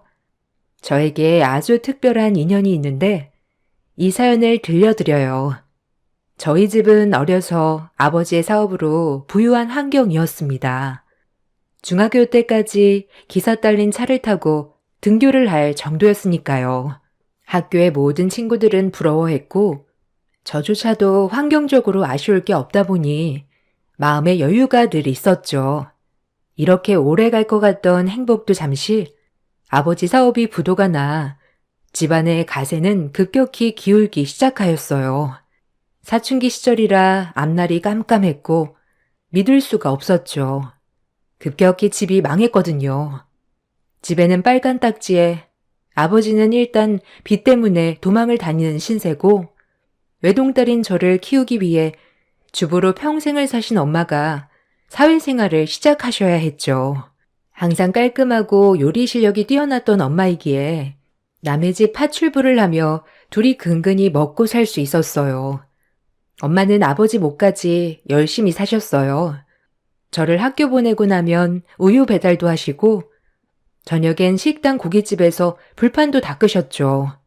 그렇게 해서 가난했지만 제가 불행하다고 느껴지지 않을 만큼 잘 성장할 수 있게 해주셨답니다. 20살이 되어 아버지가 돌아가셨다는 소식을 들었습니다. 아버지는 언양어선을 타고 빚을 갚아 나가시고 계셨죠. 엄마와 저는 큰 충격에 빠졌지만 아버지가 돌아가셨기 때문에 모든 채무의 이행은 저에게 떨어졌어요. 빚을 상속받았기 때문이죠. 엄마는 절대 그럴 수는 없다고 남은 빚을 엄마가 어떻게 해서든 다 갚아 나가겠다고 했어요.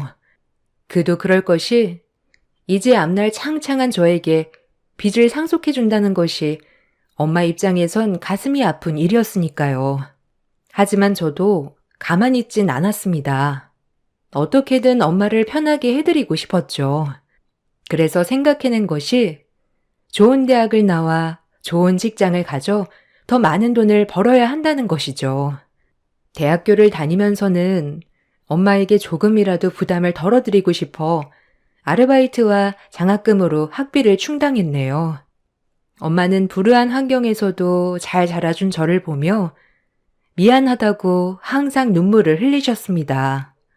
전 그런 엄마에게 하루빨리 남의 집 파출부를 그만두고 조금 여유 있는 삶을 살게 해드리고 싶어 악착같이 공부했어요. 그리고 졸업을 앞둔 시점 취업을 하여 남들보다 빨리 사회에 발을 내딛었죠.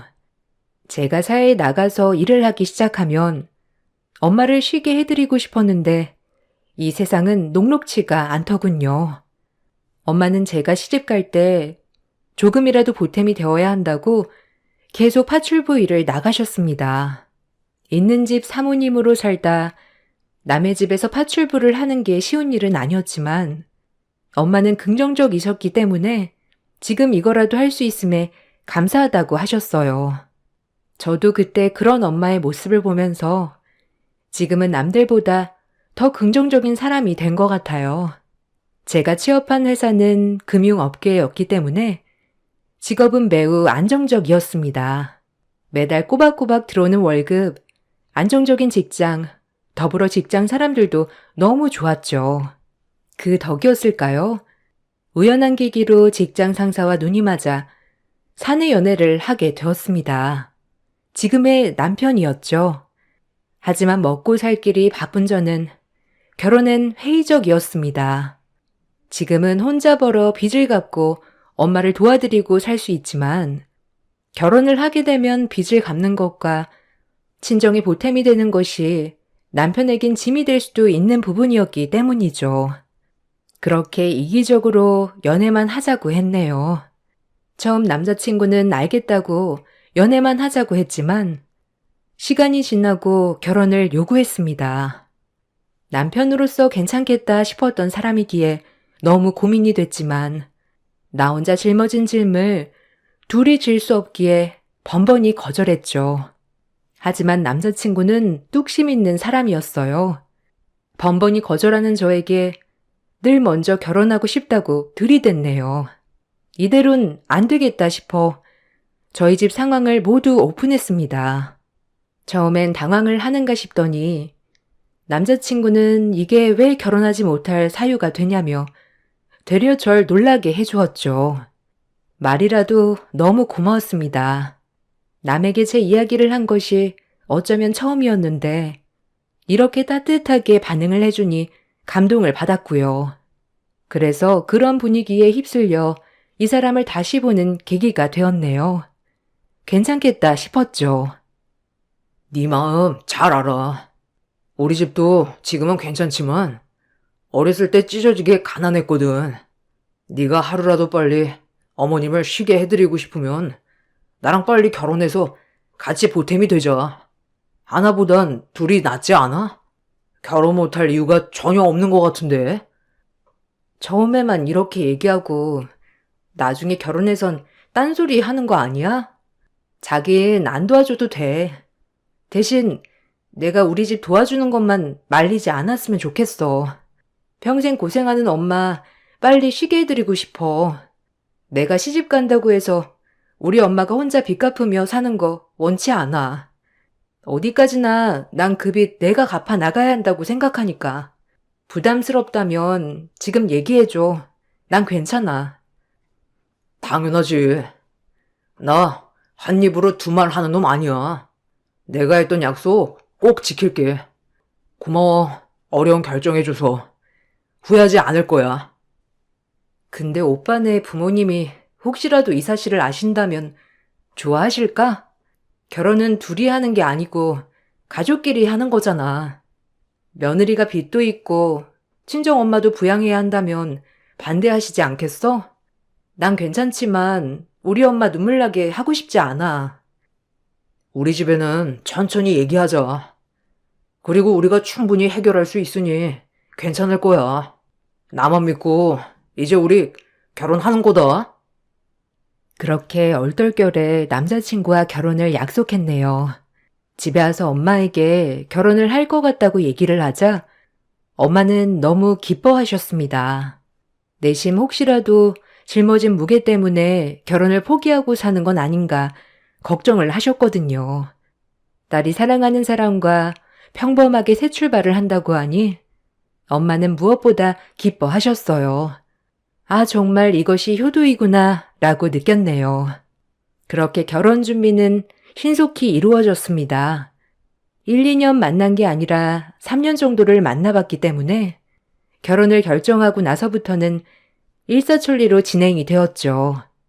다행히 남친 부모님께서는 제가 아빠가 없다는 얘기를 듣고 시아버지께서 대신 결혼식 때 손붙잡고 들어가는 얘기도 하셨다고 했어요. 이 말을 듣고 가슴이 벅차 올랐습니다. 혹시라도 한부모 가정이라고 날 폄하하면 어쩌지라고 생각했거든요. 상견례 당일 긴장한 엄마의 두 손을 꼭 붙잡고 상견례장으로 들어갔습니다. 온화해 보이는 어머님 그리고 아버님이 계셨죠. 남자친구에겐 결혼한 형이 2명 있었는데 저희 집에 가족이 많지 않아서 딱 부모님만 모시고 상견례를 진행하게 되었어요. 아유, 반가워요. 어머, 사무인, 말씀 많이 들었습니다. 우리 민정이 이렇게 예쁘게 키워주시고 시집 보내주셔서 감사합니다. 아유, 아닙니다. 사돈, 제가 더 감사하죠. 부족한 게 많은 아이입니다. 부디 너그럽게 사랑으로 가르쳐 주세요. 그거 하나뿐입니다. 민정이가 저희 집에 막내 며느리로 들어오니 집이 더 화사해졌습니다. 사부인께서 곱게 길러주신 덕분인 것 같네요. 상견례 분위기는 너무 좋았네요. 생각보다 어머님도 그렇고 아버님도 다정다감하셨죠. 아빠도 없고 집도 많이 기울다 보니 제가 혼자 너무 피해의식을 가지고 있었나 싶을 정도로 두 분 다 따뜻하셨습니다. 중간에 아버님은 엄마를 몇 번 빤히 바라보시기도 하셨지만 그냥 쳐다보셨겠거니 했네요. 이 일이 일어나기 전까지는 아주 화목했어요. 상견례장을 벗어나와 엘리베이터를 타고 내려가던 중 엄마가 일해주고 계신 댁의 사모님을 만나게 되었습니다. 이것이 사건의 발단이었습니다. 어머, 진주댁 아니야? 아유, 여기 한전식집엔 웬일이야? 여기 진주댁을 다 만나네. 아유, 우리가 인연이긴 한가 봐요. 아, 네, 사모님. 저는 밥 먹고 내려가는 길이에요. 혹시 식사하시러 오셨어요? 맛있게 드시고 가세요. 전 내일 뵙겠습니다. 아, 그래요, 그럼. 일행인가 보네. 여기 밥 맛있죠? 나 자주 오거든. 우리는 그럼 내일 보는 걸로 하고 들어가요, 그럼. 이것으로 인해 시어머님의 얼굴은 급격히 변했습니다. 저는 얼굴색이 확 변한 것을 확인할 수 있었죠. 저 역시도 그러면 안 되지만 순간적으로 엄마가 일해주시는 집 사모님이 모른 척 하기만을 바랬네요.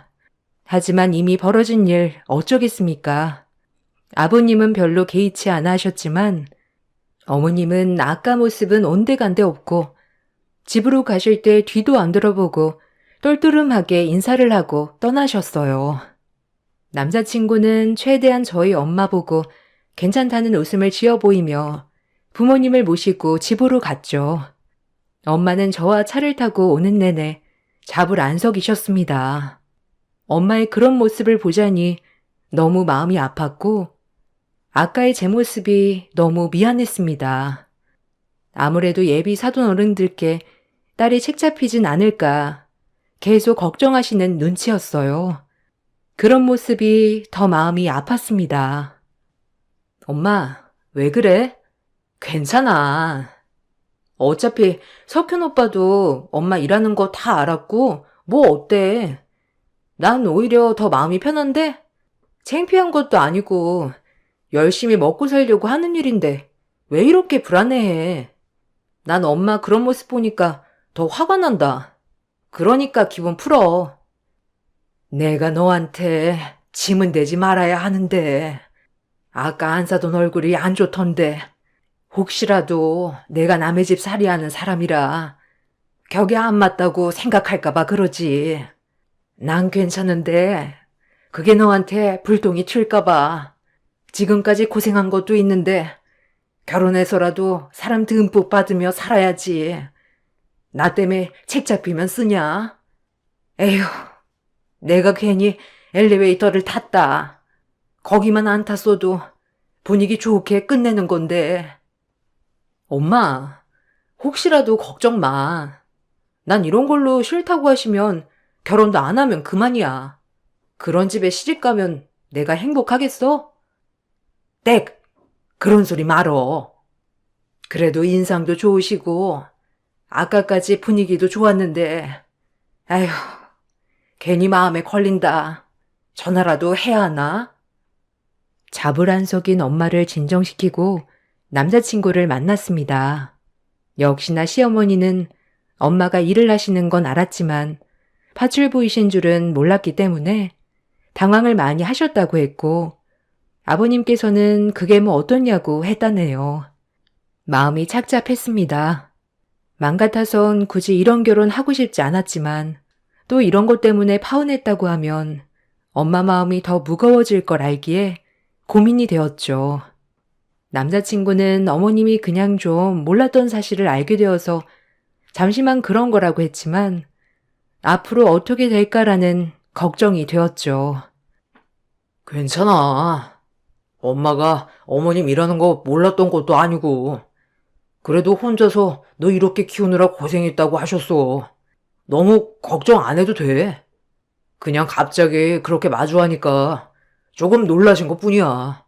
그러니까 우리는 달라지는 거 없어. 너무 마음 쓰지 마.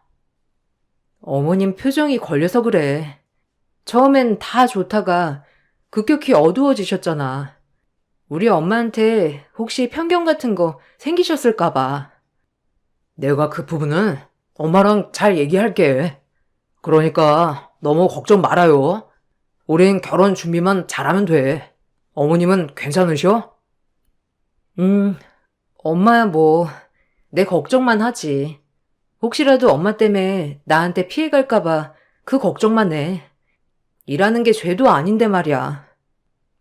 그렇게 무거웠던 마음도 잠시 시댁에선 별다른 얘기는 없었어요. 그래서 그냥 정말 놀라셔서 그랬나 보다라고 넘어가게 됐죠.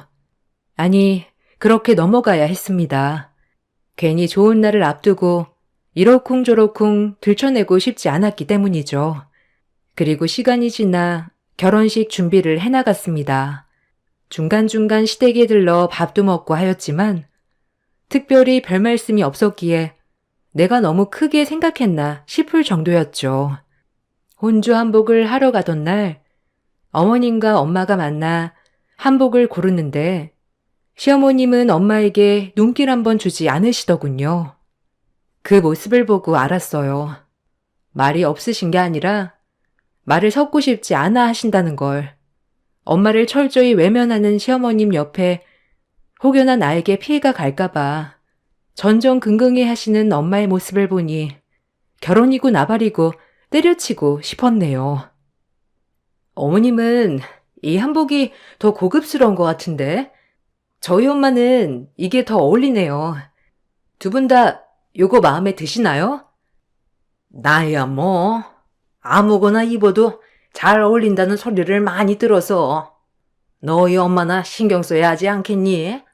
결혼식에 빈티 안 나게. 엄마, 무슨 농담을 그런 식으로 해요? 장모님도 피부가 고우셔서 아무거나 입어도 잘 어울릴 것 같은데. 어머님, 어떠세요? 순간 정적이 흐르는 걸 남자친구가 애써 위기를 모면했습니다. 엄마도 별 대수롭지 않게 여기는 것 같아 저도 참았고요.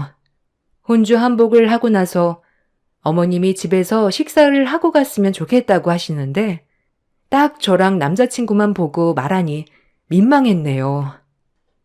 민정이랑 석현이는 집에서 밥 먹고 가. 아버님이 기다리신다. 어차피 집에 가려면 시간 좀 걸리지 않니? 집에서 먹고 가렴. 오랜만에 애들도 온다고 했으니까 같이 얼굴도 보고 얼마나 좋으니? 결혼 전에 자주 봐서 얼른 친해져야 시댁이 편해지는 거란다. 아, 저도 그러고 싶은데 엄마가 그럼 혼자 버스 타고 가셔야 해서요. 식사는 다음번에 하는 걸로 할게요. 감사합니다. 어머, 아니야. 엄마는 버스 타고 가도 돼. 얼른 가서 먹고 천천히 놀다 와. 날도 밝은데 뭐 어때? 맛있는 거 먹고 와, 우리 딸. 아, 그럼 제가 모셔다 드리고 밥 먹으러 갈까요, 저희는?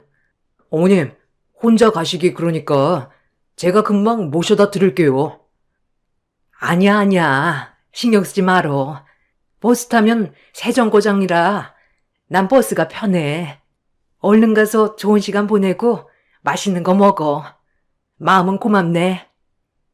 엄마는 제가 말릴 틈도 없이 저희가 모셔다 드리는 걸 한사코 말리며 버스 정류장으로 몸을 틀었습니다. 마음이 많이 아팠네요. 예비 시댁에 가서 밥을 먹었는데 밥이 코로 넘어가는지 입으로 넘어가는지 모르게 밥을 먹었죠. 아버님은 왜 같이 안 오셨냐며 물었지만 어머님이 딱 잘라 시간 없으시대요 라고 하시는 바람에 더 이상의 제가 언급은 못했습니다. 이번 일로 확실시 되었죠. 어머님은 저희 엄마와 격이 다르다고 생각하셔서 아예 말도 안 섞고 싶어 하시다는 걸 아마 같은 공간에 있는 것도 싫어하시는 것 같았어요. 때로는 말이 독이 될 때도 있지만 어머님은 행동 하나, 표정 하나로 저를 아프게 했네요. 그렇게 저희의 결혼식 날이 다가왔죠. 저희 엄마는 그래도 성의 표시라며 어머님, 아버님 이불 세트, 그릇 세트, 수저 세트 등 없는 살림에 바리바리 저를 통해 선물을 보내셨어요. 그걸 보고 어머님은 기뻐하시기는커녕 대놓고 난색을 표하셨습니다. 그리곤 말씀하셨죠. 어머, 민정아. 아니, 보내주신 건 고맙다만 센스가 참. 아니, 어쩜 우리가 보낸 거 똑같이 그대로 따라 보냈다니. 사돈이 보는 눈은 길러야겠다. 안 그러니? 주고받기도 아니고 성의가 없어요. 성의가 선물에. 에휴, 말을 안 할래야 안 할 수가 없네. 네? 아, 그건 엄마가 선물을 너무 잘 받으셔서 어머님네도 있었으면 좋겠다고 해서요. 너무 유용할 것 같다고 해서 제가 그 종류로 똑같이 고른 거예요. 워낙 어머님이 선물을 잘해주신 거라 저희도 필요한 걸 해드리는 게 낫겠다 싶었거든요. 엄만 무슨 말을 그렇게 해? 장모님은 당연히 엄마가 이렇게 보내주셨으니 당신도 성이라고 보내주신 걸 고마워하지 못할 망정. 저희 집에 너무 유용한 물건이어서 엄마는 시댁에도 똑같이 비싼 세트 선물들을 보내주셨죠. 하지만 이것 또한 어머님 마음에 들지 않았나 보더라고요. 선물을 마음에 안 들어 하셔서 너무 당황하기도 했고요. 모든 게 어렵기만 한 자리였습니다. 당신은 무슨 말이 그래? 우리가 보낸 선물이 너무 유용하였다니 비슷한 걸 보내셨다는데 고마워해야지. 아니 설령 당신 마음에 안 들더라도 지금 태도가 그게 뭐야? 세기가 우리 집을 어떻게 생각하겠어? 당신 요새 너무 예민해. 물론 그마저도 아버님께 혼이 나서 더 이상 말씀하지 않으셨지만요. 속상했습니다. 하지만 참았어요. 이제 결혼식만 하면 엄마들끼리 부딪힐 일은 많이 없겠다 싶어 참았네요. 하지만 그건 크나큰 착각이었죠. 결혼식이 시작되었고 드디어 결혼을 하게 되었습니다. 아빠 없이 결혼식에 들어가는 것이 마음은 많이 아팠지만 엄마는 너무 잘 자라주어 고맙다고 결혼식 내내 행복해했어요. 그 모습을 보고 있자니 제 자신에게도 뿌듯했고 오히려 힘든 삶 속에서 저를 곱게 키워주셔 제가 더 감사했네요. 드디어 신혼에 접어들었습니다. 저희 생활은 많이 달라지지 않았어요. 오히려 남편이 저희 친정 쪽을 더 도와줘서 엄마가 조금 더 편안해지셨죠. 남편한테는 너무 고마웠습니다. 결혼 전 약속한 말들을 지키는 남자라서 행복했고요. 행복은 얼마 가지 않았죠. 어머님, 아버님이 저희가 친정살림의 보탬이 되는 것을 알고 매우 노여워하셨습니다. 그나마 아버님은 이해를 하셨지만 어머님은 이해를 하지 못하였죠. 이 부분에 대해선 저도 죄송스러워서 어머님 화를 다 받아내었습니다. 아니, 말이 되니? 우리 석현이가 왜 너희 친정살림에 보탬이 되어야 하니? 그래서 너희 아이도 안 갖고 있는 거니 지금? 죄송해요, 어머님. 석현 씨가 같이 도와준다고 해서요. 제가 거절했어야 했는데 너무 죄송합니다. 면목 없어요. 아휴, 예, 나 솔직히 말해서 그때도 많이 놀랐다. 진주 때? 너희 엄마가 너 열심히 키워서 이렇게 좋은 직장에 떡하니 취직시키고 한 건 내가 인정하겠어. 근데 격이 맞아야지 격이. 파출부가 뭐니 도대체? 내가 그날 말은 안 했지만 누구 만날까봐 창피해서 진짜. 솔직히 말하면 아직도 너희 집에 속은 기분이야. 알아? 선물 세트만 해도 그래. 어쩜 똑같은 걸 사서 보낸다니. 색깔만 다르면 다야. 내가 한두 번 참은 줄 알아? 그나마 너 하나 마음에 들어서 이 정도로 참고 넘어가는 거였는데 우리 석현이 등골까지 어디 빼먹으려 들어. 내가 이러려고 석현이 장가 보낸 줄 알아? 너 세상 사람 다 잡고 물어봐라. 응? 우리 아들들 며느리들은 안 그러는데 어쩜 너는 니네 엄마밖에 모르니? 우리 석현이 돈 버느라 고생하는 건 모르고 나 참 기가 막힌다. 면목 없어요. 하지만 저희 엄마 나쁜 짓 하며 저 키우신 거 아니고 정당하게 노동해서 번 대가로 저 키우신 거니까 직업적인 부분에서 어머니 그렇게 말씀하시면 이 부분은 제가 죄송할 건 아닌 것 같네요. 석현 씨한테는 이제 친정일에 관심 가지지 말라고 제가 당부할게요. 어머니가 화내시는 부분 다 이해해요. 주의하겠습니다. 어머니, 노여움 푸셨으면 좋겠어요. 더 이상 어머님은 말이 없으셨어요. 저도 이 부분에 대해선 어머님을 충분히 이해했기에 더 이상 남편에게 저희 집에 관여해서 도와주지 말라고 신신당부를 했네요. 그리고 나서 시어머님 칠순을 맞이하여 가족들이 모이게 되었어요. 어머님은 그 어느 때보다 기분이 좋아 보이셨죠. 형제들끼리 준비한 선물을 해드리고 각자 부모님께서 준비해 주신 선물을 드렸는데 형님들이 드린 선물 보고는 어머님들이 애쓰셨겠다며 좋아하시는데 저희 엄마가 직접 준비한 선물에는 별다른 코멘트가 없었죠. 형님들의 친정에서 준비한 선물은 어머님이 좋아하는 목걸이에 귀걸이 금속품이었으나 저희 엄마가 준비한 건 다름 아닌 사돈 입맛에 맞는 반찬들과 맛있는 갖가지 음식이었거든요. 이걸 만들면서 고생했을 엄마를 생각하니 마음이 너무 안 좋았습니다. 눈물이 찔끔 나는 것을 애써 참았네요.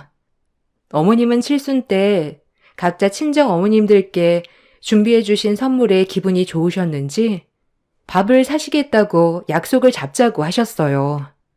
선물을 받았으니 답례를 해야 한다며 주말로 약속을 잡으셨어요. 저희 엄마가 많이 불편해 하실 것 같았지만 형님들, 어머님들까지 다 같이 만나는 터라 제가 거절을 할 수가 없었네요. 그리고 칠순 모임이 끝나고 엄마에게 둘러 얘기를 했습니다. 혹시라도 엄마가 불편해 하시면 저희 엄마는 모임에 못 가신다고 말씀드리려고 했어요. 엄마, 어머님이 선물 너무 고마워하시는데 언제 한번 형님네 어머님들이랑 같이 모여서 밥 한번 먹자고 하시네. 괜찮아? 엄마는 당연히 괜찮지. 우리 딸이 걱정이네. 혹시 또 엄마가 가서 뭐 실수라도 하는 건 아닌지, 옷은 어떤 걸 입어야 할지. 아니, 그보다 사돈이 음식은 입에 맞으셨다니? 엄마가 할 수 있는 게 그런 것뿐이라. 좋아하셨어야 네가 면이 설 텐데. 당연하지. 그 자리에서 한 그릇 다 드셨어. 너무 고맙대. 우리 엄마 음식 솜씨 왔다자뇨. 그리고 식사 자리는 너무 불편해하지 말고, 옷은 이거 어때? 지난번에 상견례 때 입었던 옷, 아니면 내가 오늘 가서 한 벌 장만해줄까? 엄마, 기죽지 마. 그리고 너무 불편하게 생각하지도 말고 그냥 맛있는 식사하고 와. 어머님이 기분이 너무 좋으셔서 한턱 내시는 거니까. 이렇게 말은 했지만 엄마가 작아지는 모습을 보니 한없이 마음이 안 좋았네요. 그렇게 어머님들의 식삿날이 되었어요. 사정상 일을 해야 하는지라 저는 처음부터 참석하지 못하였고 저녁 늦게나마 참석할 수 있었어요. 형님들은 와 계셨고 형님들과 어머님들의 호호거리는 소리를 틈타 조용히 구석에서 얘기를 경청하는 엄마를 보고 있자니 마음이 많이 안 좋았네요. 이러려고 결혼한 게 아닌데 라는 생각도 들었고요. 그렇게 코스 요리집에 합석할 무렵 다행히 엄마는 저를 보고 다시 마음이 편안해 보이셨어요. 하지만 코스 요리집에서 식사가 다 끝나고 난 뒤가 문제였습니다. 당연히 시어머님이 밥을 대접하는 자리였고요. 하지만 시어머님은 저희 엄마를 보고 말씀하셨어요. 순간 제 귀를 의심케 하는 말이었습니다. 저런 인격체였나 했네요. 아참, 진주댁은 더치페이가 편하잖아요? 아닌가? 선물도 무조건 반반, 조금도 손해보려고 하지 않으니까 밥값도 반반 하죠. 너무 억지스러운 말에 순간 정적이 흘렀어요.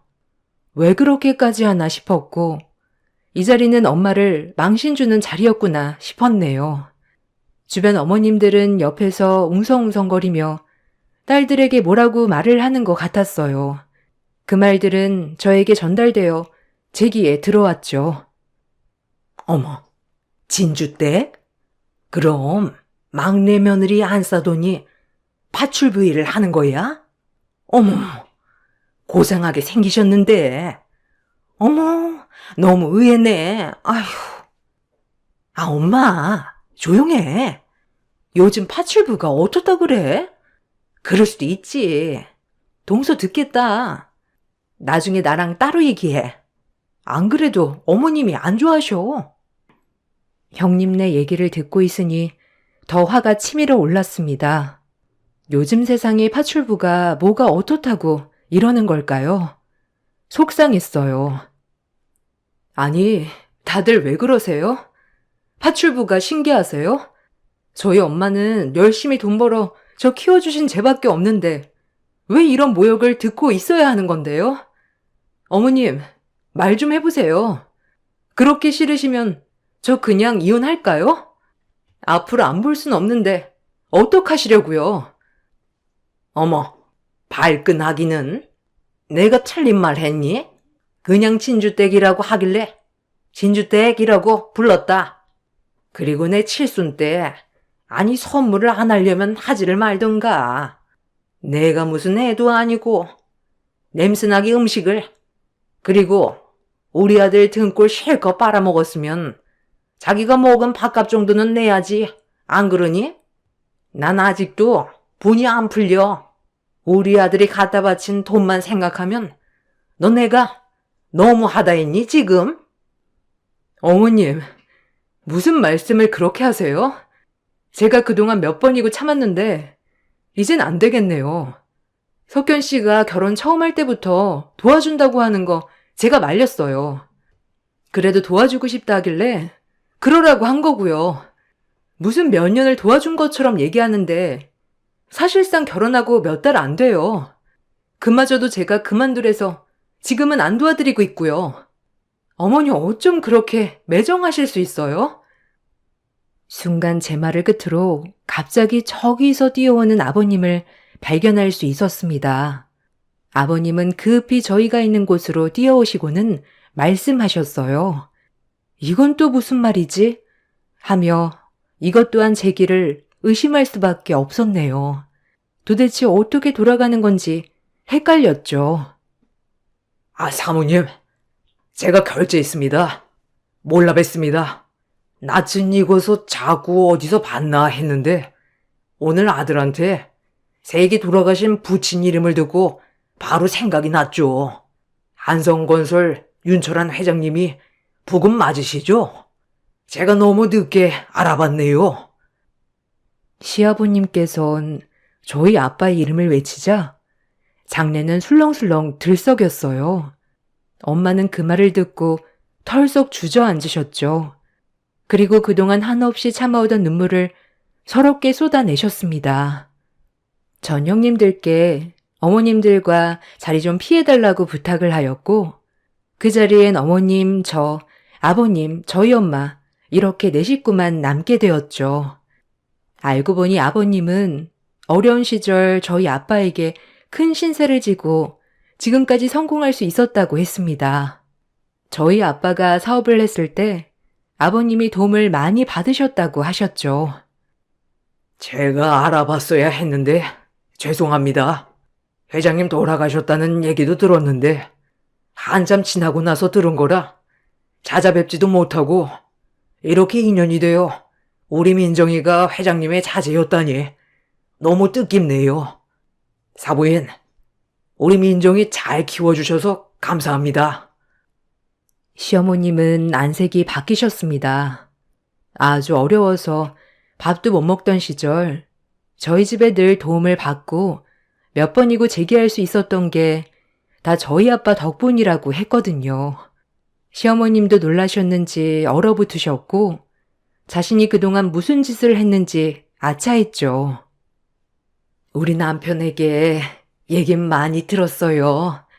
그 당시에 아주 건실하게 사신다고 형편이 안 되어 재기를 못하고 있어서 꼭 도와주고 싶은 친구라고요. 그 친구가 석현이 아버님일 줄은 저도 몰랐네요. 저희가 이렇게 뜻깊은 인연이 있었군요. 저도 몰라 봬서 죄송합니다. 잊고 살았는데 남편 생각을 하니 이렇게 눈물이 안 멈추네요. 죄송합니다. 그리고 고맙습니다. 무슨 소리예요, 이게 다? 아버님이 저희 아빠에게 도움을 받아서 지금 회사를 탄탄하게 키운 거라고요? 우리 아빠가 그럼 은인이라는 거예요? 어머님, 들으셨죠? 저희 엄마가 이래도 진주댁인가요? 말씀 좀 해보세요, 얼른. 말씀 좀 해보시라고요. 빽 소리를 질렀습니다. 우리 집의 도움으로 지금까지 잘 먹고 잘 살고 있었으면서 우리 엄마를 저런 식으로 하대했다니 어처구니가 없었죠. 저와 저희 엄마가 울면서 정신을 못 차리고 있자 시어머님은 그때서야 울면서 입을 뗐습니다. 나도 사실은 파출부였어.